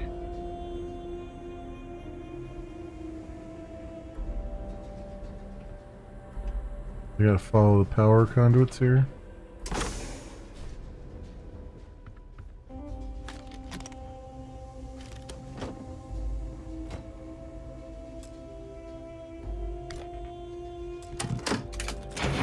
Yeah.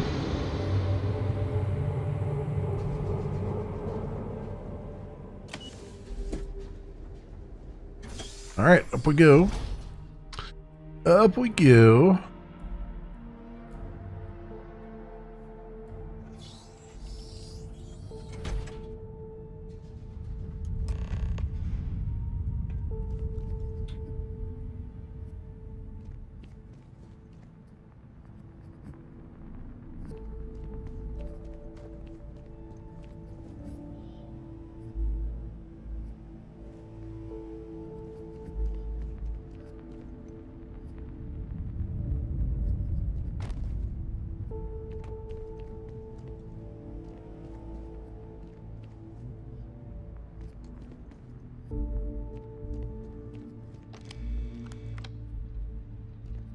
This is a research computer.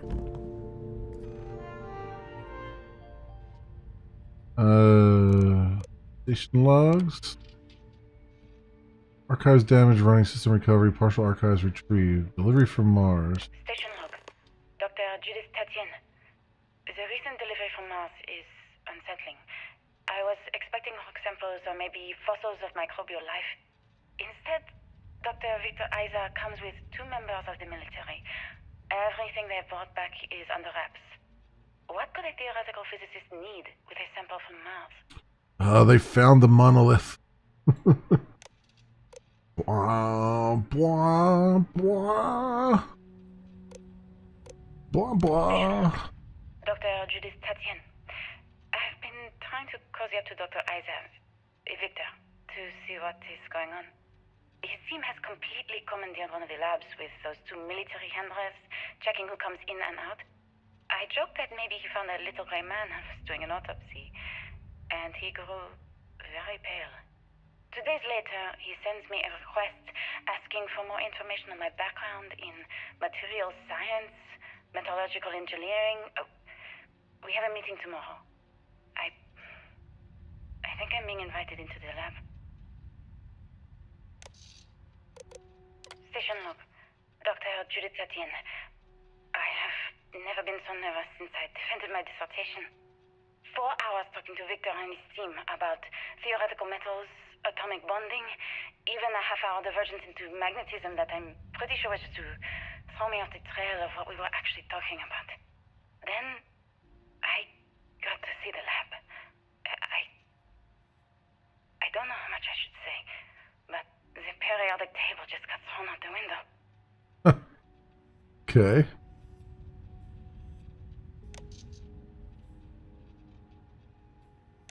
Launch procedures. Remember the final vitals and suit seal checks are essential. Yes, we've come a long way. As far as tolerances, yes, the number of people cleared for launch is much higher than it used to be. These people's lives are still in our hands. I know that there's rumors that the next launch is slated to be canceled. Let's not have that be on us. Assume it's go time every time. The professionalism is what makes space travel a little bit easier, a little bit safer, and we can use every ounce we can get.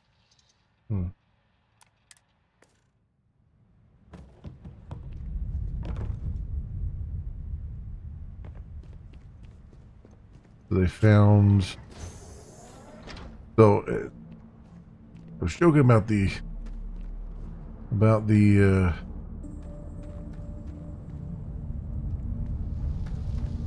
monolith, but it sounds like they found an artifact on Mars, and I'm probably going to find that here. And they probably use that material to make the innards of the grav drive or something.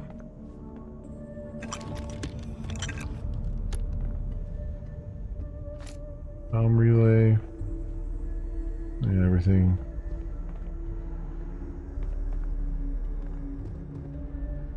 Plate cases and stuff. History of spaceflight. Pamphlets are still here and everything.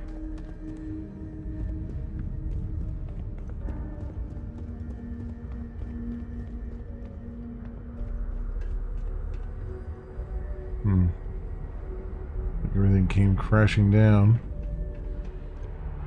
All the models are broken. Screen to learn more. Adapted for the Mercury suit, adapted from a design originally intended for high-altitude aircraft.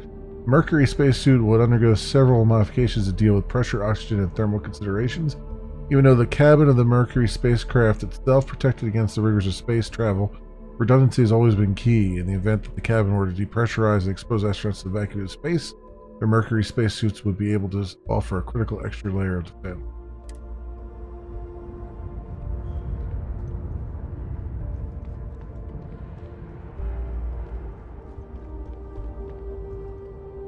Project Mercury from 1958 to 1963, one of humanity's first human spaceflight programs. The Mercury spacecraft was designed to fit a single person who would be sent to test a person's ability to function in space.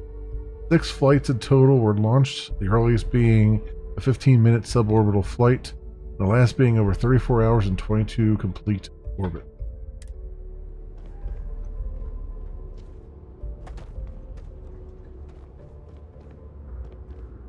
Leaving Earth forever. In 2150, scientists first predicted the destruction of our beloved Earth.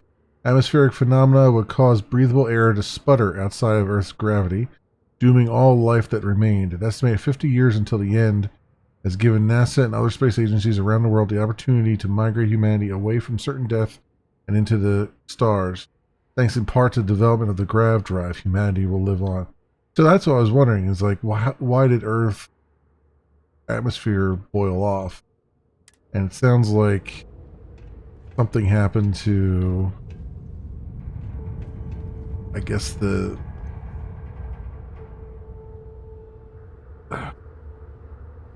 something happened that caused, I guess, the solar wind to be able to peel off the atmosphere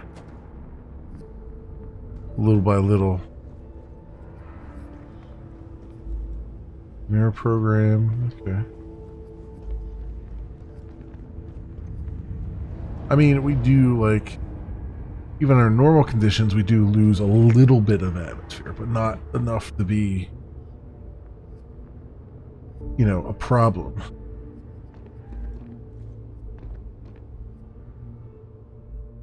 Module Eagle, okay.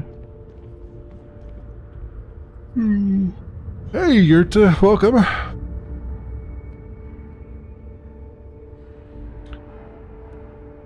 We'll be finding out soon. By the way, of course, it wouldn't work IRL, but that's not the point. Oh, you mean the grav drive wouldn't work IRL? Yeah, I kind of figured. Someone already did the number crunching, found that if the grav drive thing happened in real life, it would take 1.5 million years, not 50. Well, I think, and most of these things are just require an enormous amount of energy, right? Like even the Alcubierre drive that has been talked about a lot, right? Like that, I mean, there's been some theoretical papers written about it, and you know, they managed to get the power requirements down a little bit, but it's still a ridiculous amount of power. And you know, and that's the tough part, because you're basically, because in order to, and it's all because you're trying to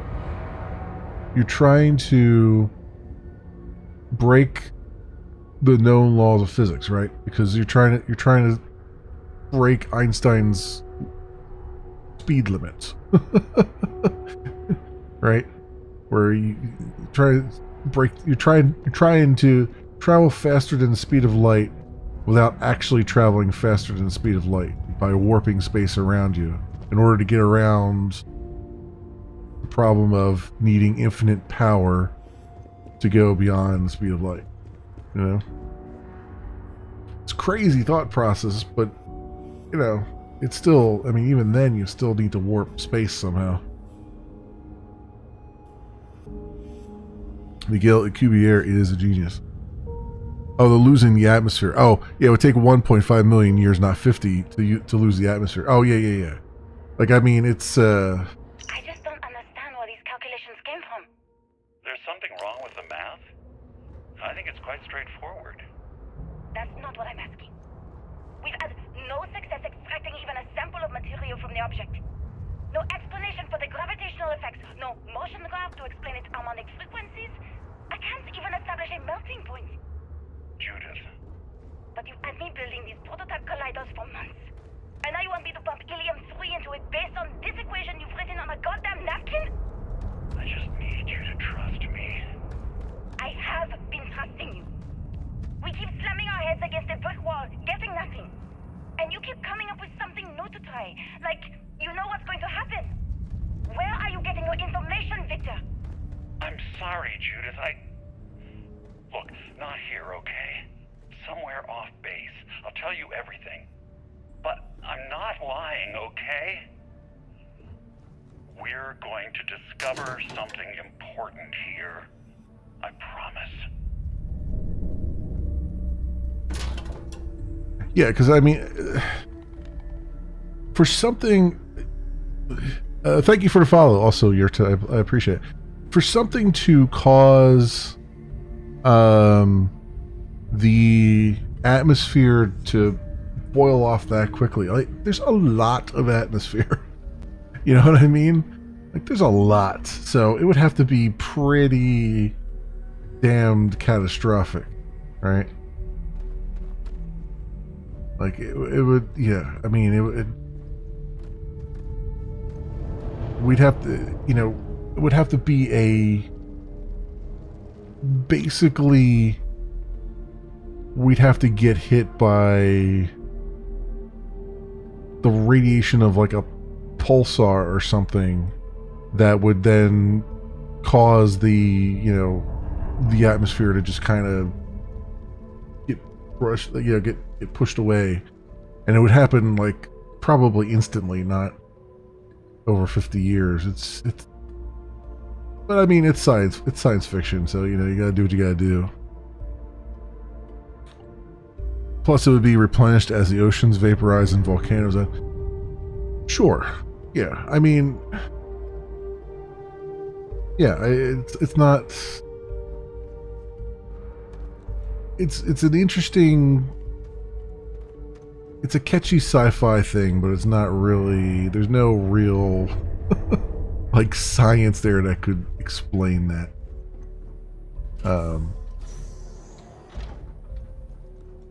It just doesn't. It just wouldn't. There would be more. There'd be more lead time and stuff.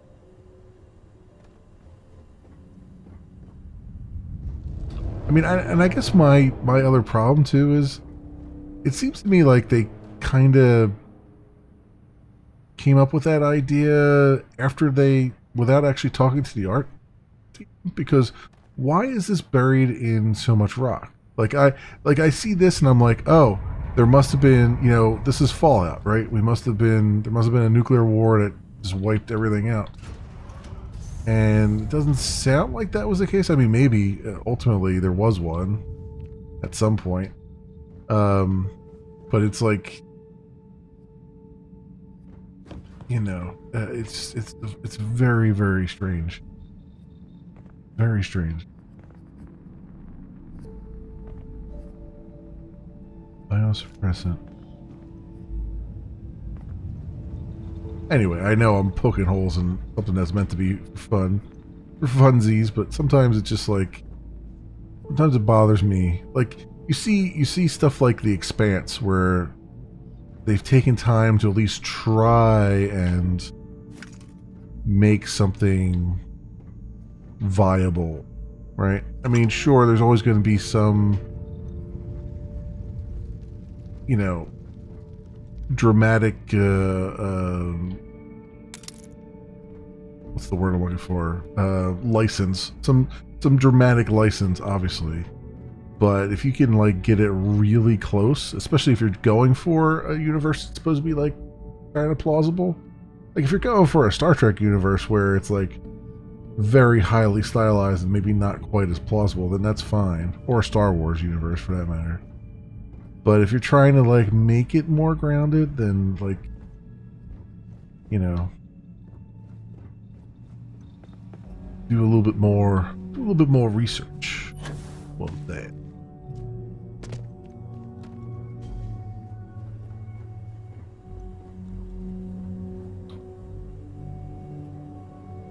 What is strange is that the Earth would become a sandy rock with the occasional landmark standing. Either the whole thing would stand or they'd all go away, and while the latter is likely, it wouldn't happen in 150 years.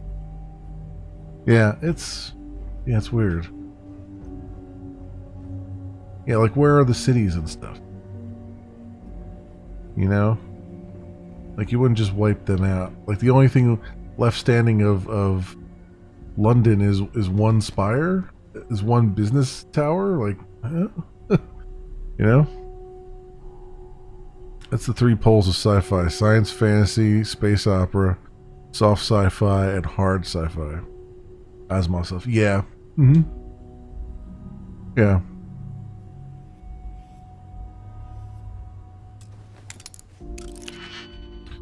Yeah, it's I mean, and there's you know, I like a lot of those. Hard sci-fi sometimes is a hard sell for me because it tends to be a little less optimistic sometimes. And I do like me an optimistic future. I am generally an optimist, despite outward appearances. But so that's why I kind of lean towards like Star Trek and all that stuff. But I do like me some drama and things too, like anybody. So, in crafting.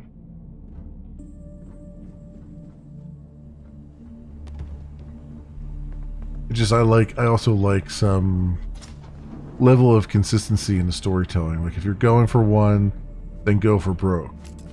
If you're going for one of those, one of the pillars, then go for broke. Don't just half seize it,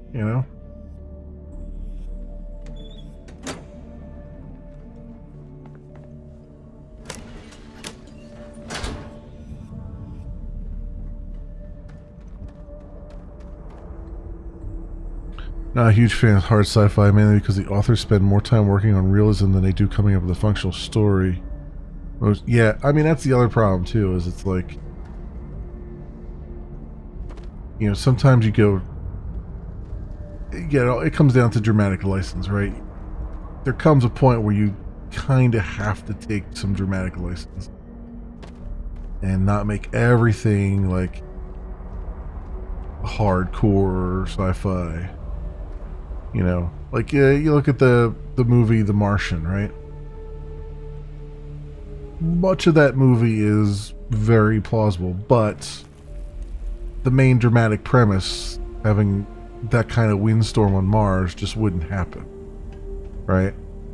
But I mean, it was a conceit, right? It's like we need something to happen. We need there to be a reason, for a rescue mission. We need there to be, a pull for the audience, and so that's what you do.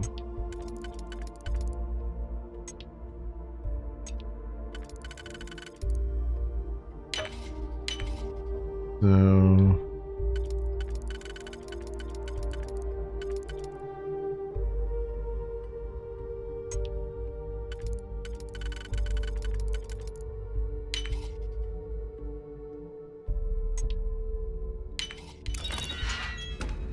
it's funny because my plan B, if programming didn't work out for me, was to be a novelist. And I'm really glad that programming worked out. I don't think I would have done a very good job. I know a lot of the concepts, but as far as like making the world and stuff, it's very hard to kind of make it your own, right? Because you read so many things, you watch so many things, and all those things influence what you put down on paper. And then you realize you've just got a hybrid of all those things. You don't have something that is ostensibly your own creation.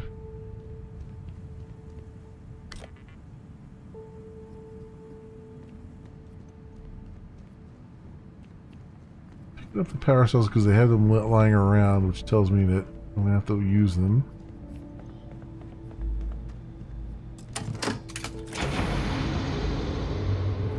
Don't usually keep them lying around.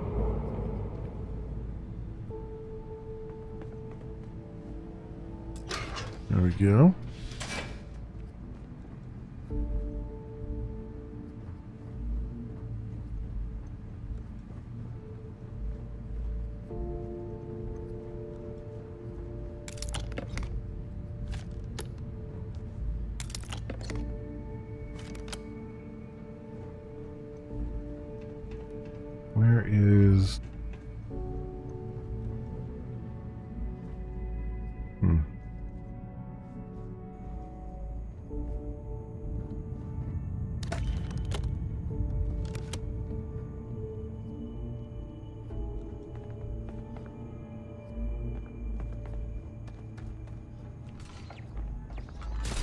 Oop. I thought maybe there would be a spot where we start getting shot at.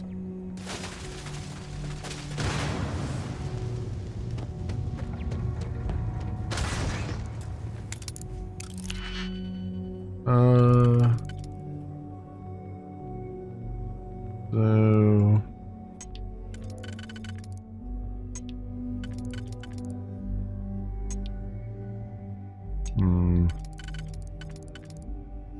that one.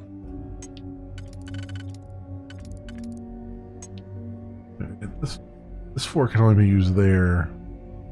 Then what about the other 2? Up there.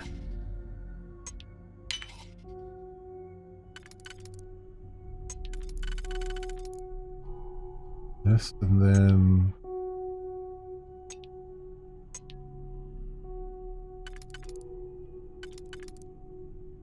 wait.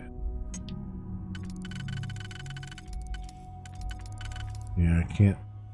So this and that.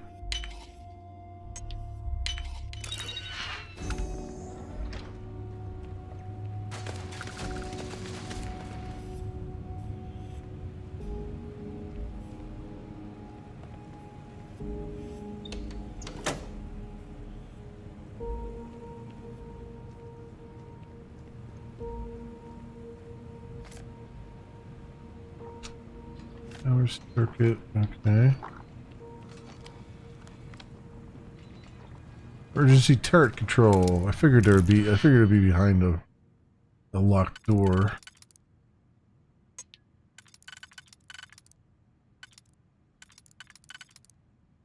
Like that, and then is there three one here?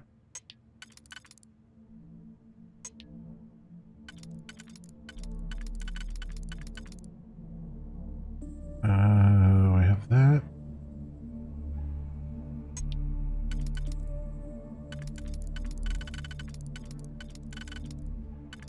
I have that. Okay. There we go. We have this and that. There you go. Deactivate turret.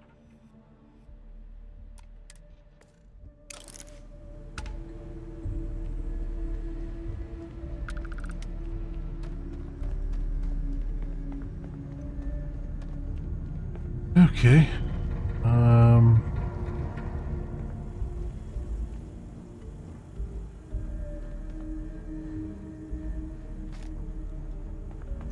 am engaging the enemy.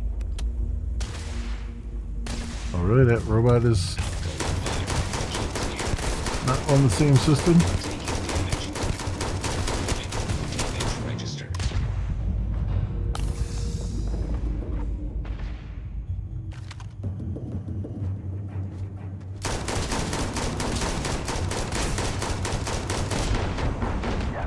Wow, it was more powerful than I thought it was. Oh, for crying out loud, been a while since I've saved. Oh, this is gonna suck. It's gonna suck. I thought there wasn't going to be any problems down here. Freaking game. I should know just to save all the time, even when I think there's not going to be any problems. Damn it, man.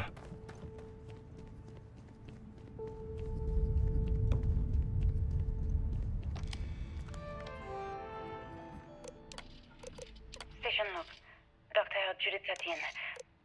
Station log. Dr. Judith Tatien. I've been trying station log. Dr. Judith Tatien. The recent delivery from Mars is unsettling. I was expecting rock samples or maybe fossils of microbial life. Instead, Dr. Victor Isa comes with 2 members of the military. Everything they've brought back is under wraps. What could a theoretical physicist need with a sample from Mars?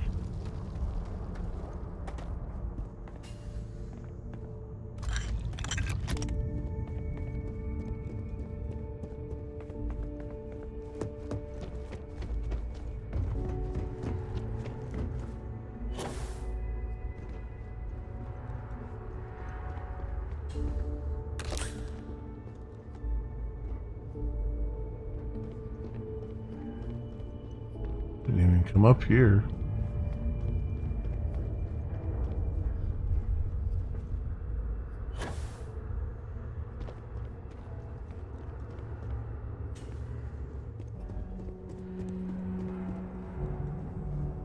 I just don't understand where these calculations came from. There's something wrong with the math? I think it's quite straightforward. That's not what I'm asking. We've had no success extracting even a sample of material from the object. No explanation for the gravitational effects, no motion graph to explain its harmonic frequencies. I can't even establish a melting point. Judith. But you've had me building these prototype colliders for months. And now you want me to pump helium-3 into it based on this equation you've written on a goddamn napkin? I just need you to trust me. I have been trusting you. We keep slamming our heads against a brick wall, getting nothing. And you keep coming up with something new to try. Like, you know what's going to happen.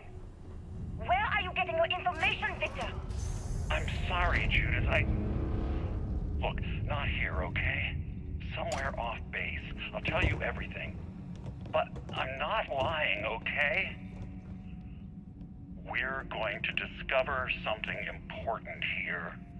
I promise.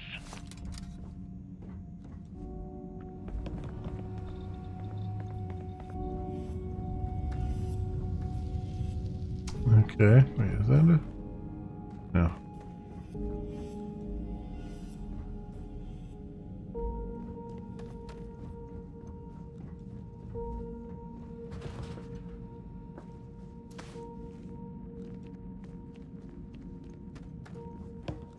Alright, around we go. Do a quick save here. Go a lot faster now. Seeing all the things. Do I want? I guess I have to re-pick all these things.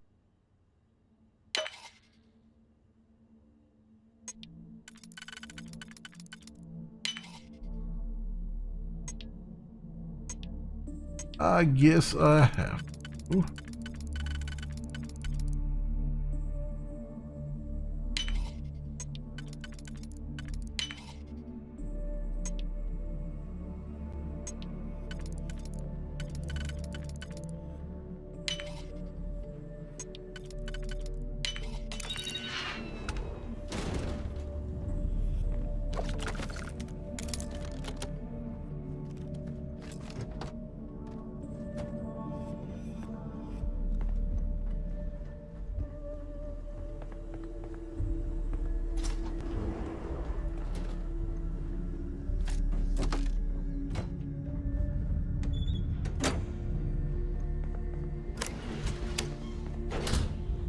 Okay. In we go.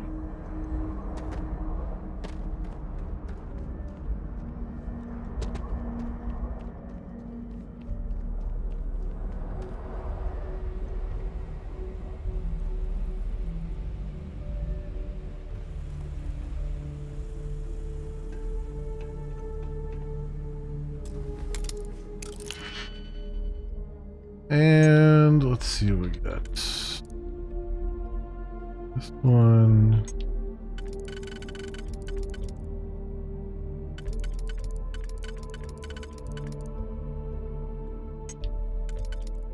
That one and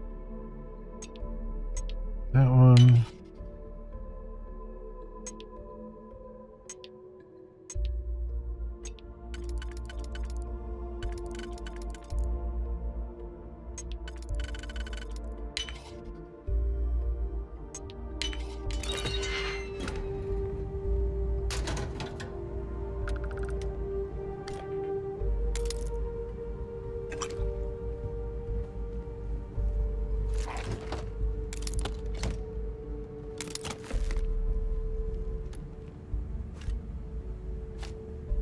Maintenance key.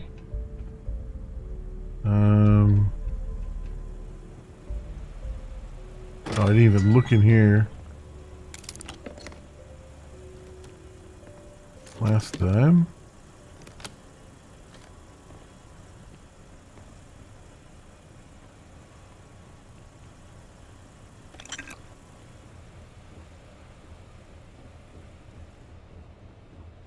down there. Alright. Back we go down here.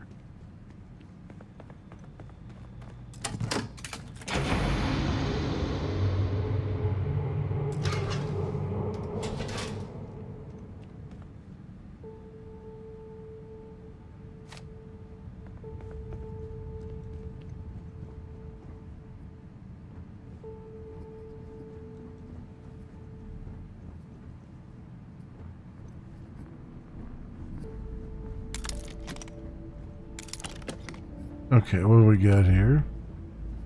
Back up top.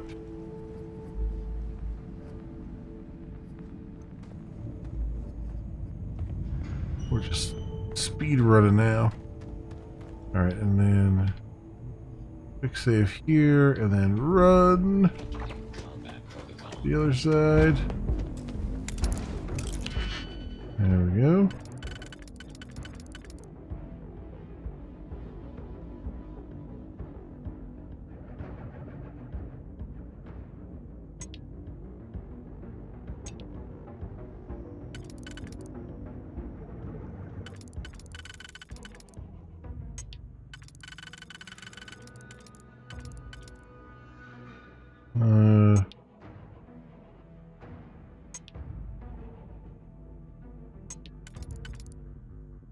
This one.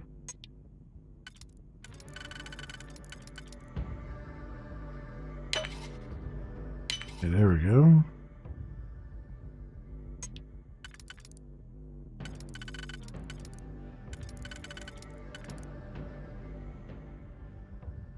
That and that.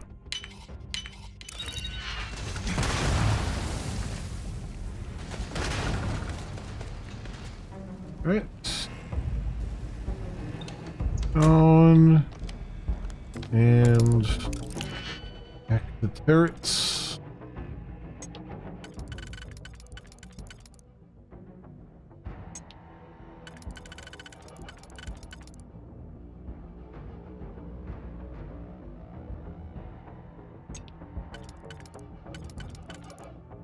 I don't have anything else that it's there though.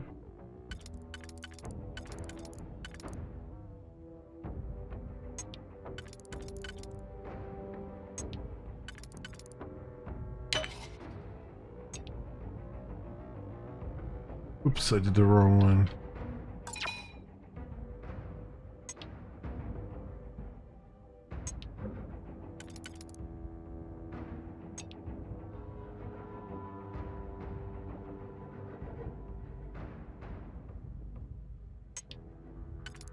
No, that can't be the one. To use... Okay, this one here, and then this. Yeah.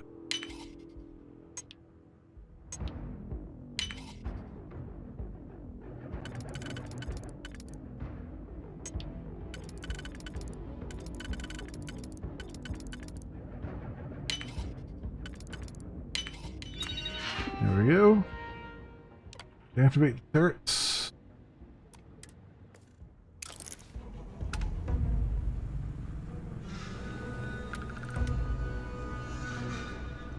Lost contact with the enemy. Use this laser weapon here. I have not yet re-engaged the enemy.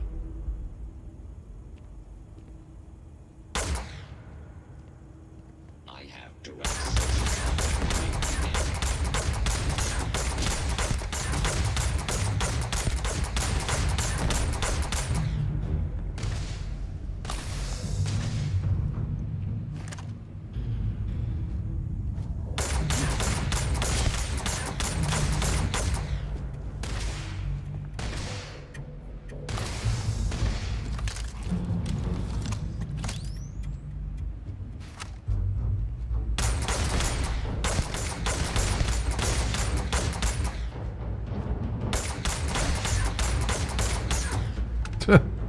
And there goes the physics.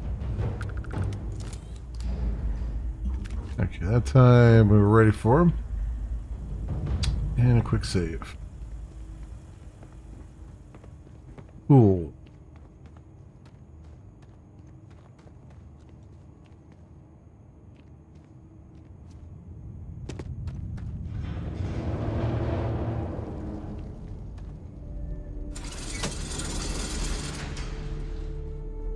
All right, down we go. Let's see where we're at here.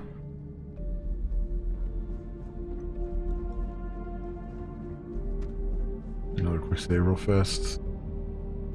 For sake of argument.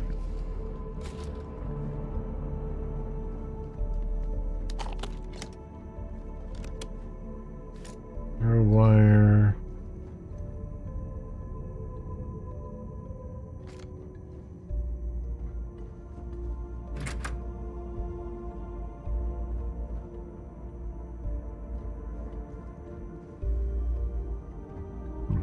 Anything in there? No magazine or anything, right? That's why I keep forgetting to like really look on the tabletops to make sure I don't miss like a permanent up boost magnet, magazine somewhere. Does I'm curious, do the permanent boosts that you get from magazines, do they also carry on into past Unity? Or do those go away and it's only your skills that stick around? I know they patched today my favorite bug area in Aquila, where you could get you gain access to the vendors, general store vendors' entire supply from outside the store. And I was going to use that. I was going to try to test to see if I could throw stuff in there and have it go into the next the next loop, but not going to be able to do that now. You don't know if they carry over into New Game Plus? Yeah. Kind of wondering. Because part of me thinks it probably wouldn't carry over because they're going to put all those magazines back where they were and you'll end up picking them up again. But it would also be kind of cool if they did, because then you could just keep piling on another 5%, another 5%, another 5%. But I could see that making you way overpowered than what they would want, probably.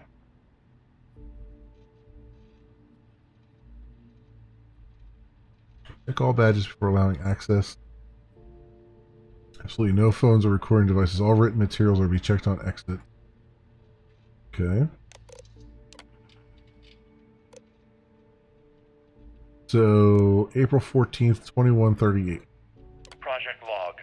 Dr. Victor Isa. We turned on the prototype today. The gravitational field around it began to fold as we long suspected. Complete reversal of gravitational pull was observed on dozens of loose objects around the lab. I'm setting up a meeting with the directors to propose a larger test. The prototype proves we don't need the original anymore, but further work is going to have to take place in space, somewhere with abundant helium-3 and with a civilian partner. Someone with access to large-scale manufacturing resources and computational equipment. Engineering gravitational folds, pulling the far side of the solar system closer to us. It's all going to be possible. I'm guessing their theory here is that in the process of testing this grav drive, that they screwed up Earth's atmosphere because they screwed up the gravitational pull and caused the atmosphere to start to kind of boil off faster than it would ordinarily. Is what I'm gathering, but we'll see. Project Log. Dr. Judith Tatien. I watched the gravjet tests from the moon today. It was the first time we were able to talk to the team at Nova Galactic directly. So many things were under wraps before, but now everyone wants all the publicity they can get.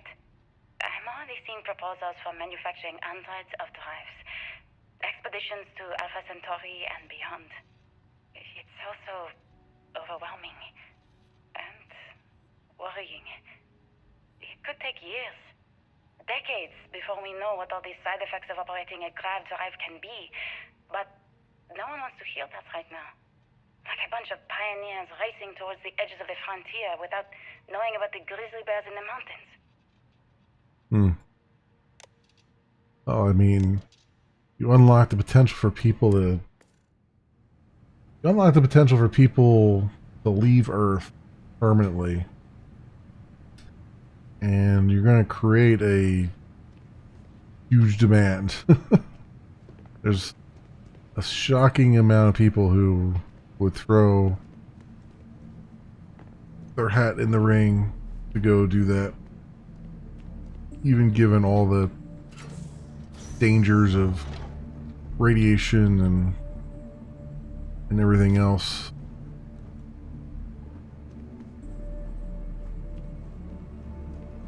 I mean, even if you find another human habitable planet. Ooh, what is... Oh wow, that's interesting. Okay. Go up and down. Yeah, even if you find another human habitable planet, it's there's all kinds of biological issues that could crop up and everything else. Well, we're close to an artifact because we're now floating through space here.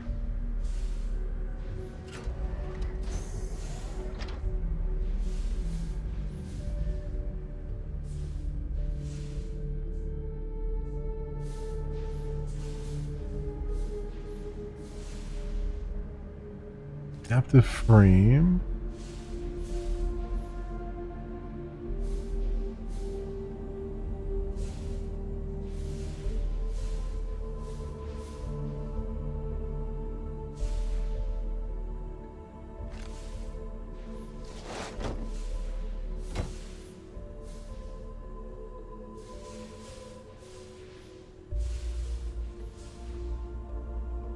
No emergency wall cut. Sure.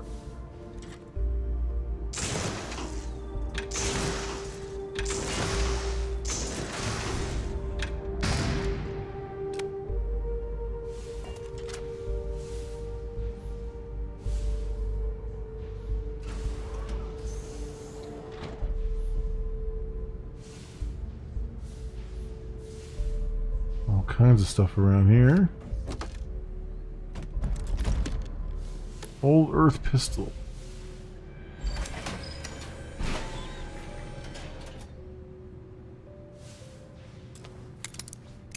Expert lockpick.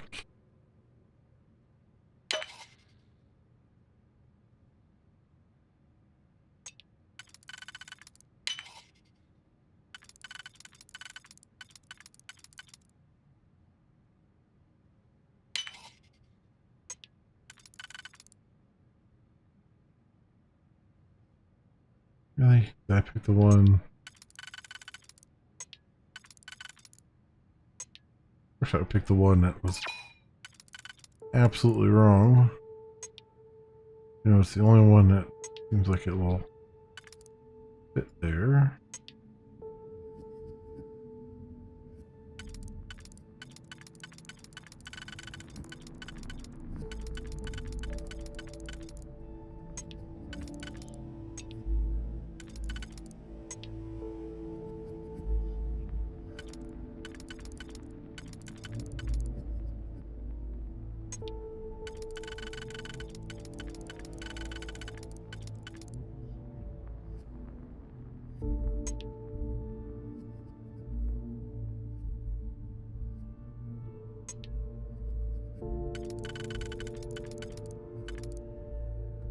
That and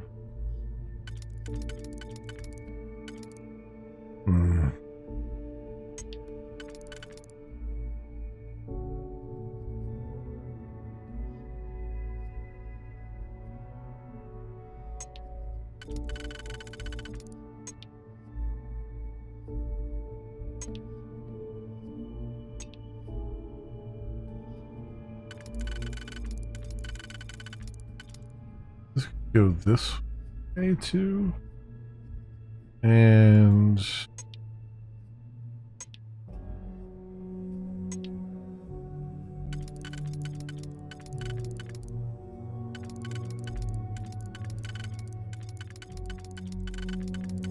only really go the one way, right?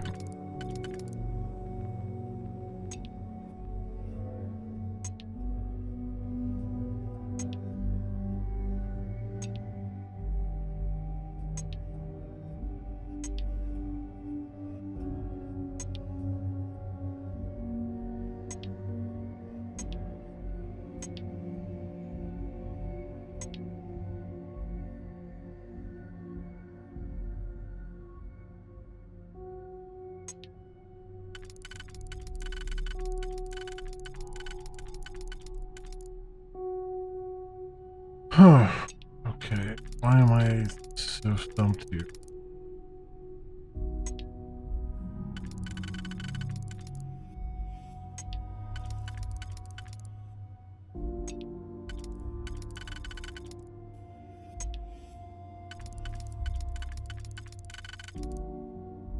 Oh, there we go. And do it that way. And do this. This.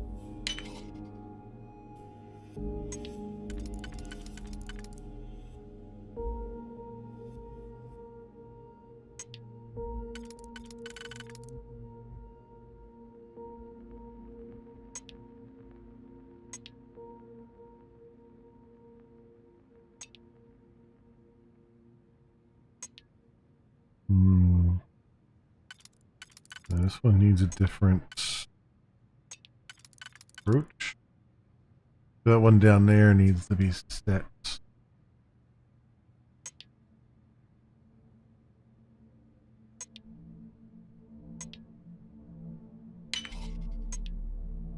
There we go.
Research thing here. But I guess this is not. What's the point of coming in there then?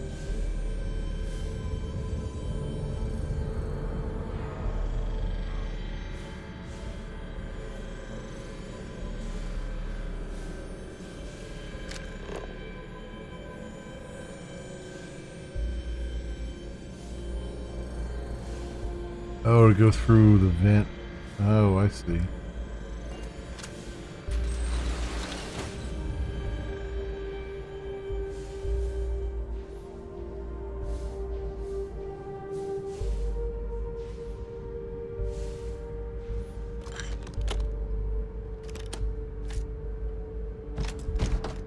Okay, assault rifle, rare.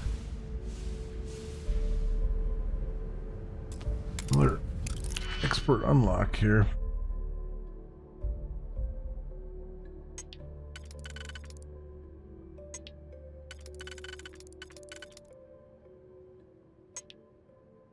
I'm getting real tired of of unlocking things.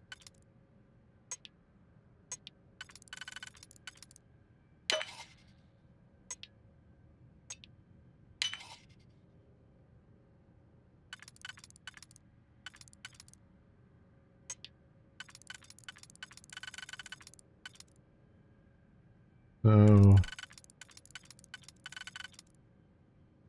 that probably goes that way.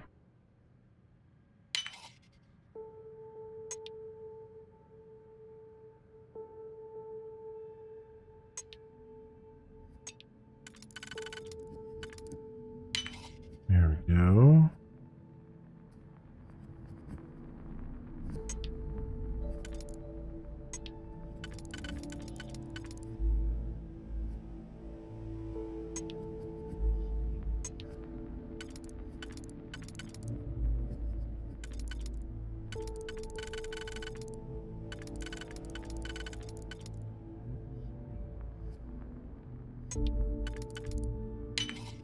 And this one here. There we go. Portable CD player, positron battery, old earth shotgun.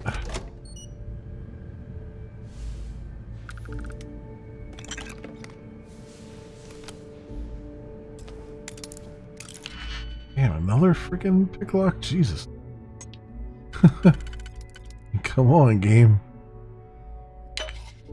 Getting a little ponderous here now.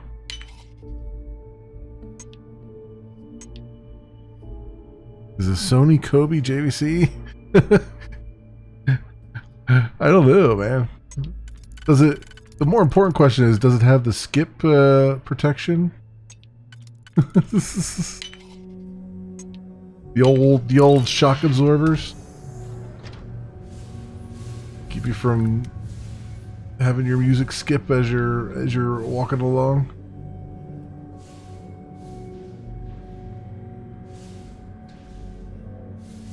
It amuses me that someday in the future someone's going to come across this VOD. They're going to be like, what the hell is skip protection? What the hell is a CD player? That's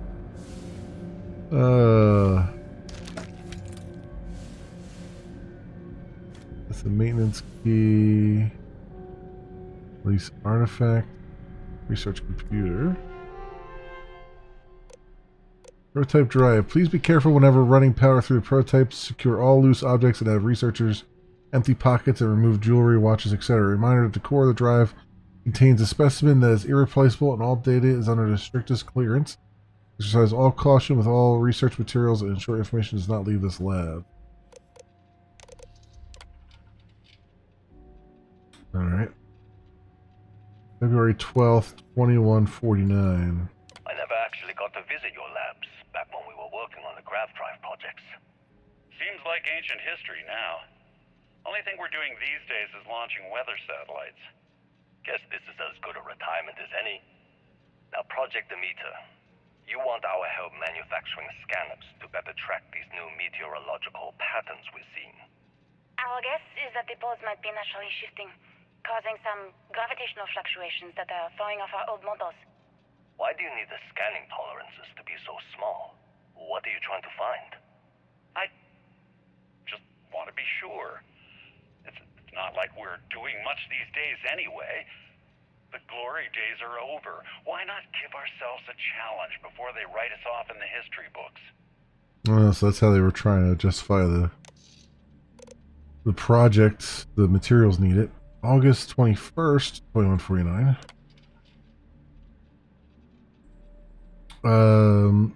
As requested, the astrophysics research team has done a full analysis of the data you provide us. The measurements of the Earth's magnetosphere show clear signs of fluctuation, often in correlation to the periods of frequent and large gravity wave spikes emanating from the moon. These gravity waves seem to be affecting the magnetic shield provided by the Earth's inner core, and may be affecting the core itself given the proximity to the source. The data indicates the change rate is increasing exponentially.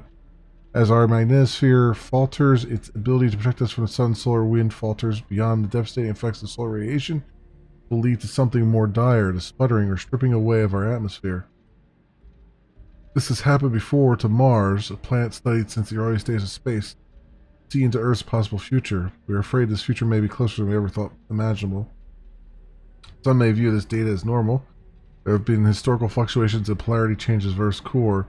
But this is orders of magnitude greater. We see echoes of previous generations' debates over global warming. We want the science here to be clear, like waves in the ocean. These gravity waves rise and eventually crash into shore, the Earth, with devastating consequences. So yeah, so them working on the moon was enough to affect the magnetosphere. Ugh. Okay, and then the solar wind stripped away the atmosphere. But even then, without the magnetosphere, it would still take a long time for the solar wind to strip away the atmosphere. Right, like Mars didn't lose its atmosphere over. Well, I mean, Mars still has an atmosphere, so it didn't completely lose its atmosphere, even though it has no magnetosphere. So, you know, it wouldn't become, yeah, the atmosphere wouldn't completely disappear. The oxygen and some of the lighter gases would definitely be more susceptible to gassing off into the solar winds, but you still have some kind of atmosphere on Earth, and it looks like they've modeled it here where there isn't any, but August 22nd, 2149. I know what I'm seeing, Victor. The data coming back from the satellites is very clear. It's the grav drives. All those jumps from the moon. At this rate, Earth's atmosphere is going to start sputtering out into space. Can the drives be fixed? I'm working on some designs that should discreetly solve the problem, under the guise of an emergency update to the fueling pumps. We're talking about the end of Earth, and you're trying to be subtle about it. Judith, the last thing we need is people losing faith in grav drive technology. That might be our only option. To what? Are you seriously saying we should abandon Earth? The timeline is under 50 years. A blink of an eye for a planet, but more than enough time for a human exodus. And what do we tell people? We say it's an act of God, one that science has found a solution for. Time for humanity to take its place in the stars. You knew, didn't you? You lied to me. All this time, I dedicated my life to this discovery, Victor. And you knew we were going to kill off our planet? You haven't seen the future I've seen. There's an infinite expanse of promise out there. A meteor could have hit Earth. A plague, another world war. Colonizing other galaxies secures humanity's future for all coming generations, across all time. At the expense of our home. Stop it, both of you. All that matters is building enough ships to get everyone off this planet. And we need to start now. I'll draft up a statement. We'll need to address the entire international community. I'm sorry, Judith. There isn't a planet in this universe that will be far enough away from you, Victor. We are never speaking again after this is over. Damn. Yeah, that's justified. December 8th, 2160, many, many years later. My name is Dr. Victor Isa. And if you're listening to this, then you probably already know the truth. I was young when I first headed the retrieval team of an odd gravitational anomaly on Mars. But I kept what really happened that day hidden from everyone except one other person. Even she didn't believe me at first. But I have no reason to lie to anyone now, so I hope you'll accept this confession, whoever you are. When I touched the anomaly, I experienced 12 days of lost time. I met myself. He told me everything that has since come true. The grav drive equations, the tests on the moon, Earth's atmosphere sputtering away because of what we had done. But he also told me about a city thriving on a planet orbiting a distant star. Human culture, art, music, lifestyles evolving and shining brightly across all of space. What price would I be willing to pay for that future? Maybe you don't believe me. Maybe Judith was right and I'm just a coward who wants to believe his mistakes were justified. But everyone has forgotten about the real origins of the grav drive, this artifact from Mars. I hope you make better use of it than I did. Interesting.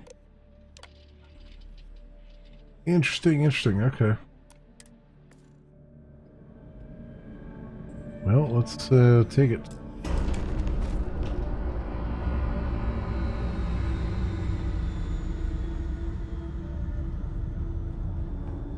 Why did they leave it running?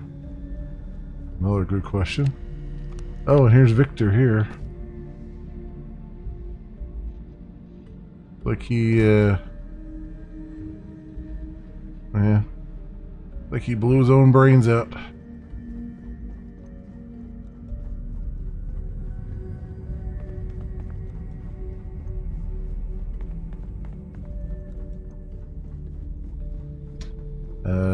Okay. How do I get into this room here? Is there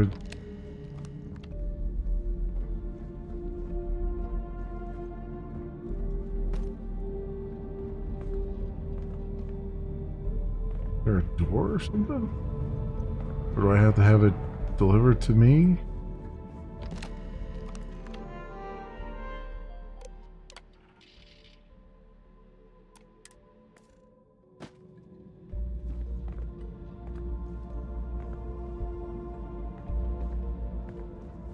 Oh, is that the other... I gotta go back up to the other thing here?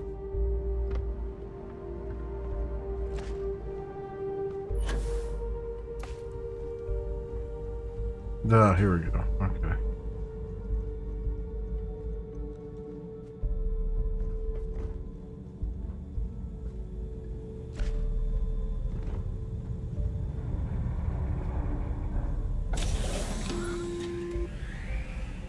It is artifact Psi.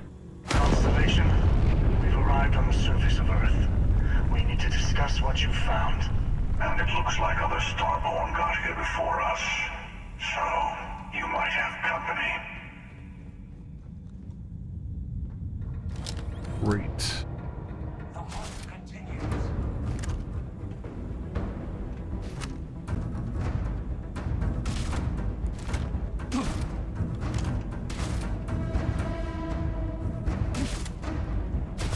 How's this guy at?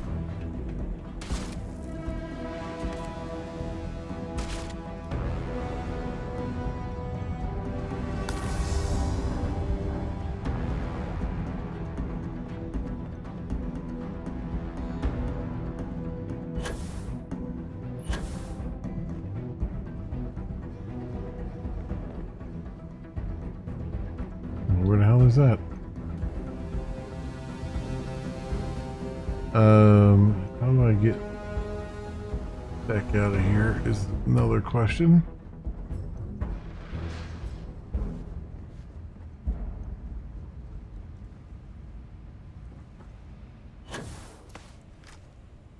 I guess this was the back way. Okay.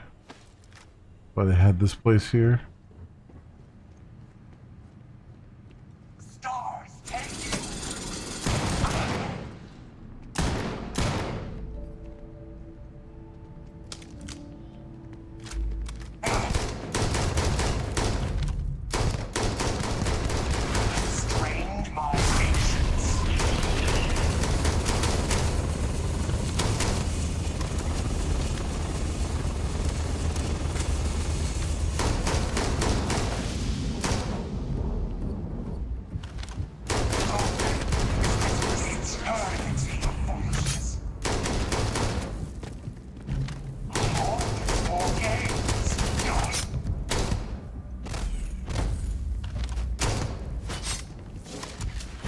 There's multiple guys here.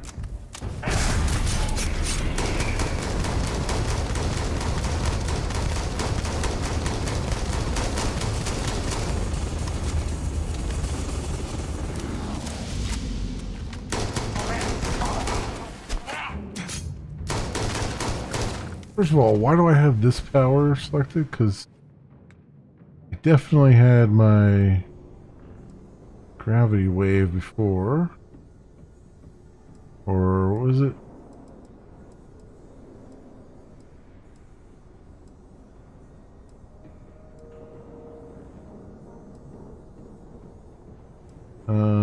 Yeah, I thought I had this one there. Anyway.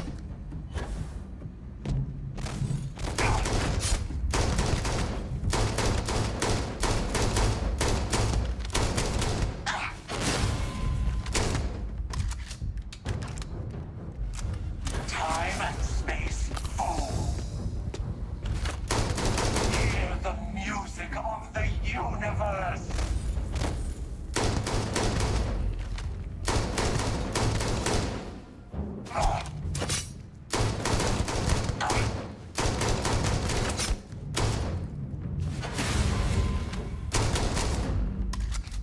God damn it.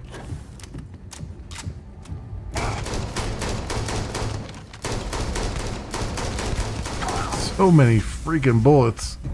Holy crap, man.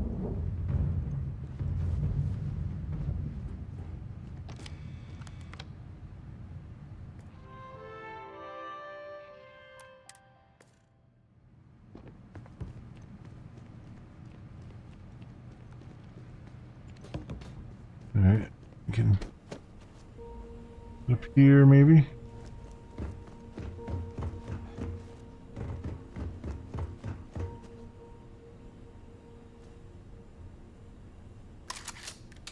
Somebody up here waiting.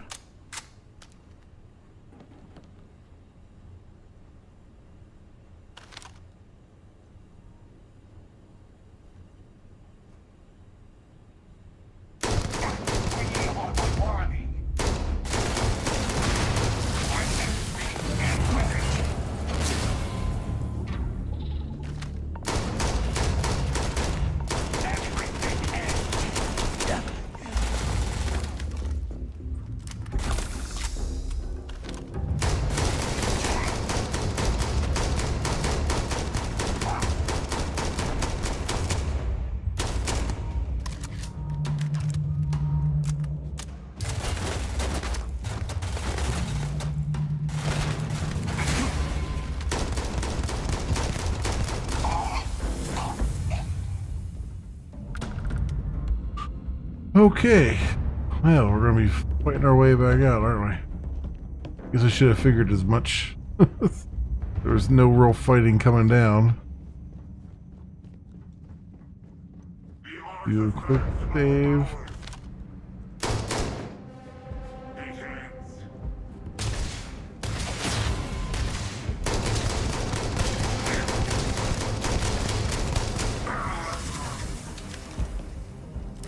Headshots there. Alright, and then healing.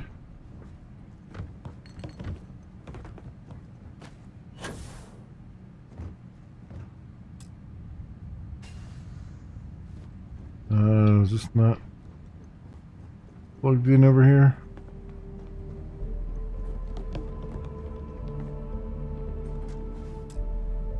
Yeah, freaking power cell. Of course I need a freaking power cell.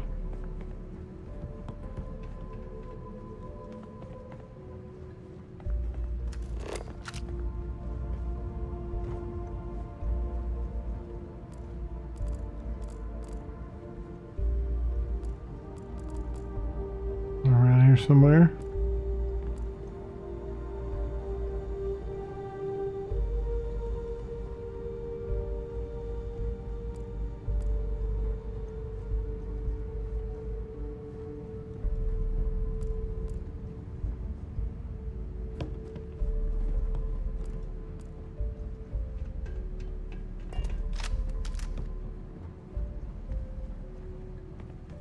Oh wait, here's one.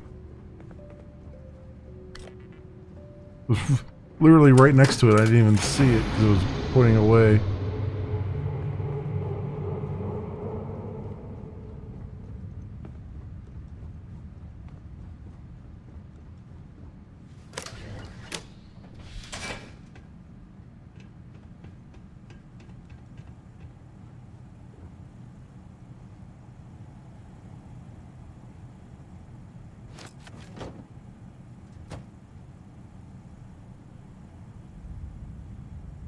You know there's going to be another one around here somewhere.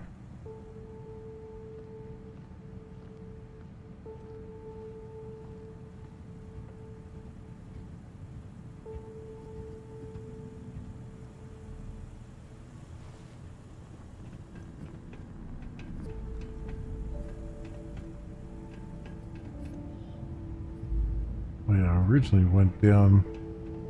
How do I get out of here?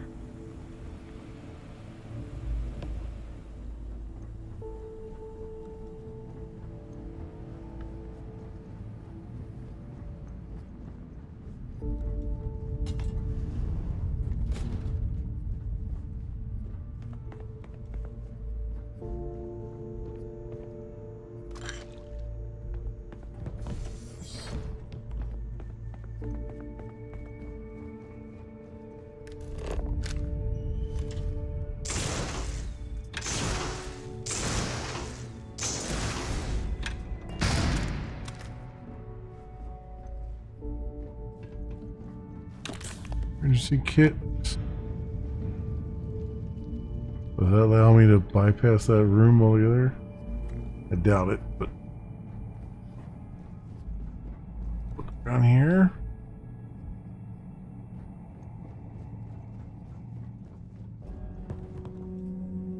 Send them back to the stars.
There we go. One down. There's another one behind me.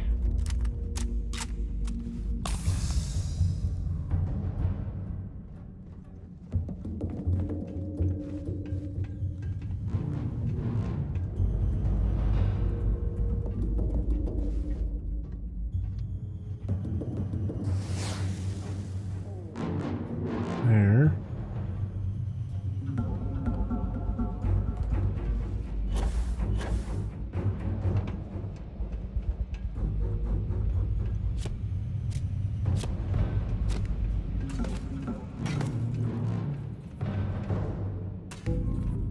How do I get up there now?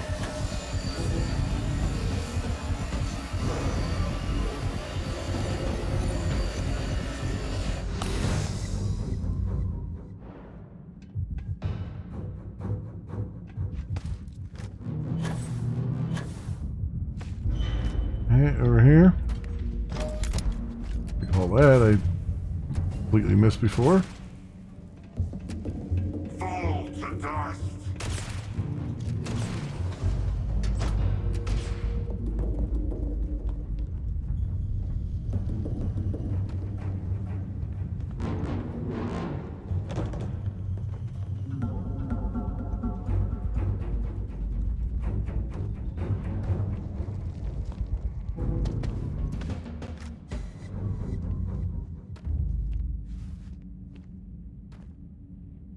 I wonder if he'll find his way up into there.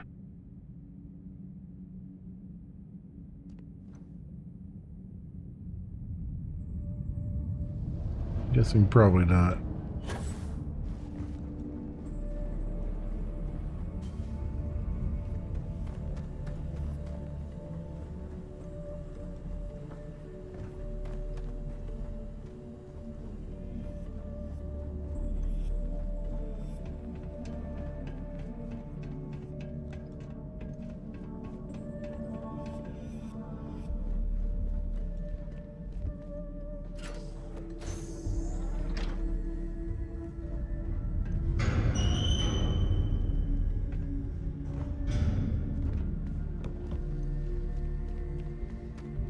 elevator actually gonna work?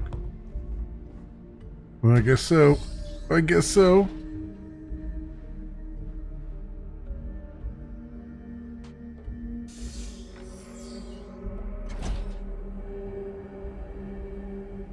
Oh, with what? There's no gun? There's no bottle of poison? Yeah, I don't know. It just seemed like that's how they had it staged, but you're right, there was nothing there. So it could be just that he's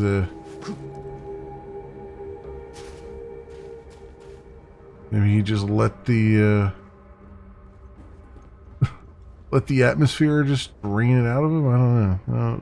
He was there right at the very end. Because his last message was not 50 years. It was only like 20 years from the beginning. All right, let's.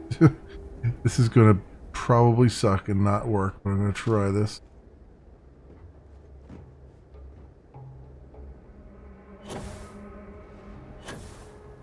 Okay, we landed safe. I wasn't sure if that jumping off of there was going to be a great idea.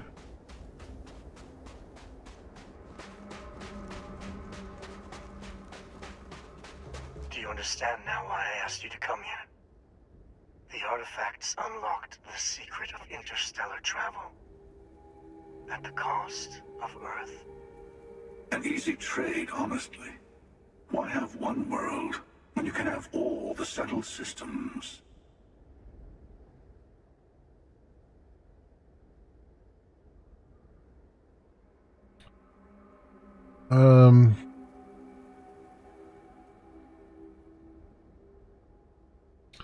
Sacrificing Earth wasn't worth having grav drives. We lost our home. Assuming we weren't going to lose it anyway. War, disease, famine, all the classics. Don't you see? The power of the artifact forced humanity to the stars. They didn't get to make a choice. How many would have chosen Earth? What gave Victor Isa the right to choose for them? You see the hypocrisy in what the emissary is saying, right? They don't want to rob people of their free will, but then they steal the artifacts for themselves. In the wrong hands, the power of the artifacts can make anyone a tyrant. That is why we watch over them. The only thing you're watching out for is yourself.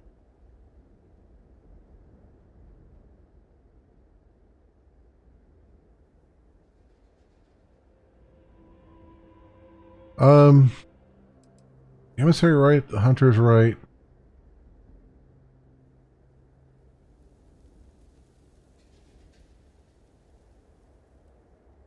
I think you're both wrong. It's time someone other than a starboard made a decision. Don't be a fool. The emissary and I may have our differences, but you do not want to give us a common enemy. For once, he is right. Don't do this. We can collect the final pieces together.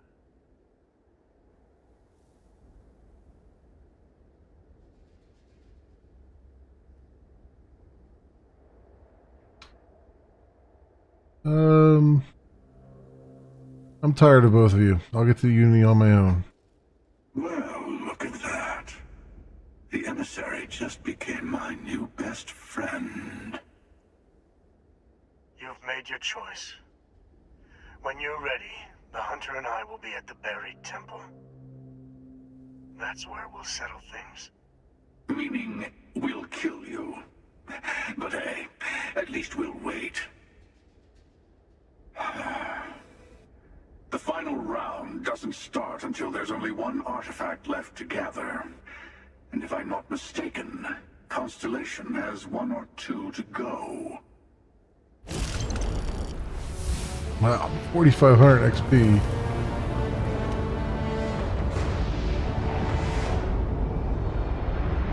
As they take off.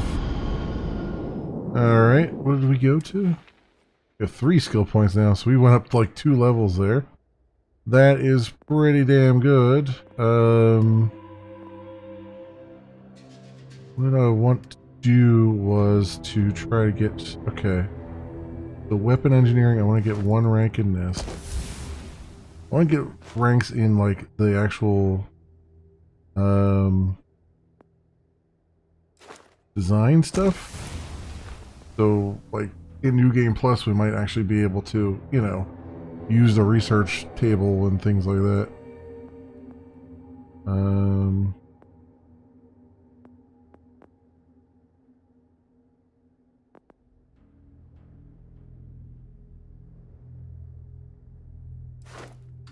Scanning as well.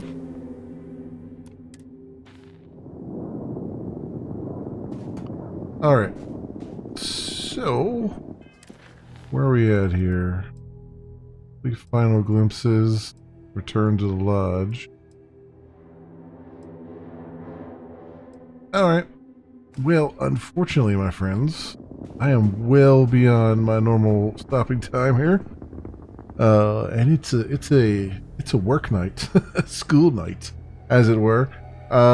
So let's go and save.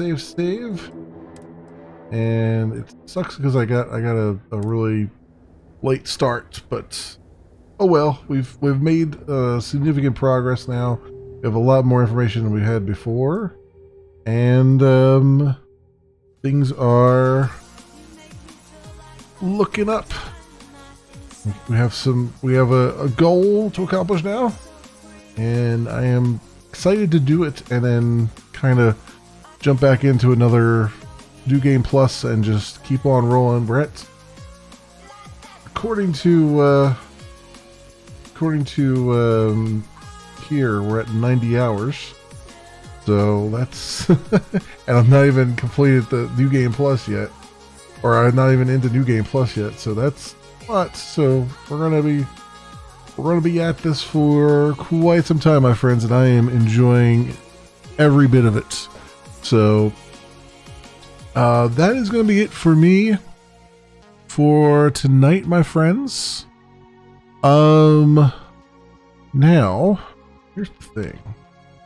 I don't believe that they have any hosting or anything on LiveSpace. That said, let me see. I don't know if anyone is live right now. Let me pull that up as I can here. Let's see. We've got,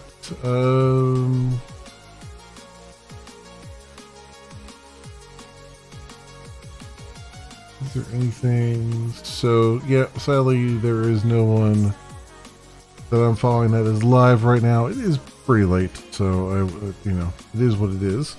I don't see anyone else that I know. However, Cyberpunk Girl is looks like she's playing Cyberpunk 2070 whatever majigger. Although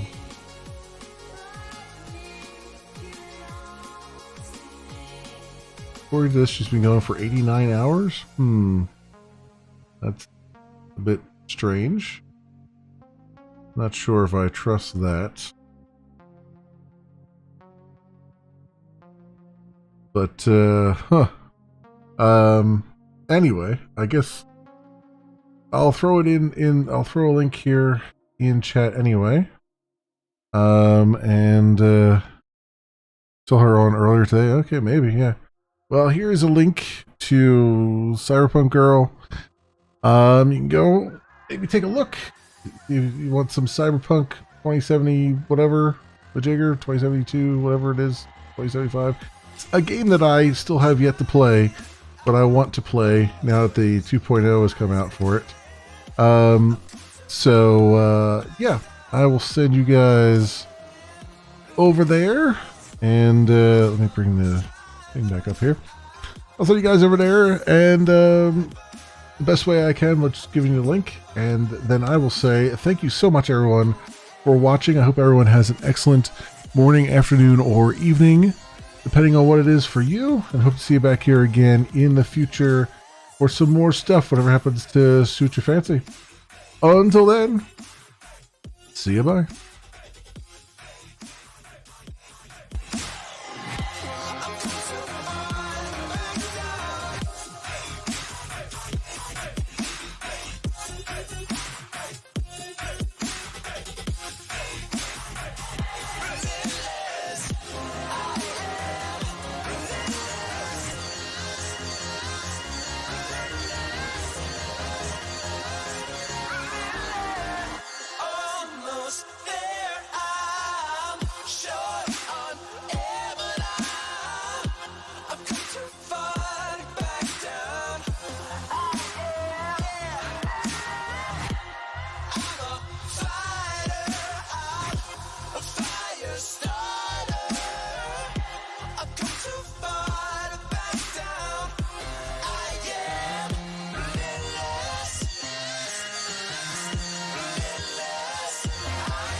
Same old story. Boy finds girl, boy loses girl, girl finds boy. Boy forgets girl, boy remembers girl. And girl dies in a tragic blimp accident over the Orange Bowl on New Year's Day. Good year. No, the worst.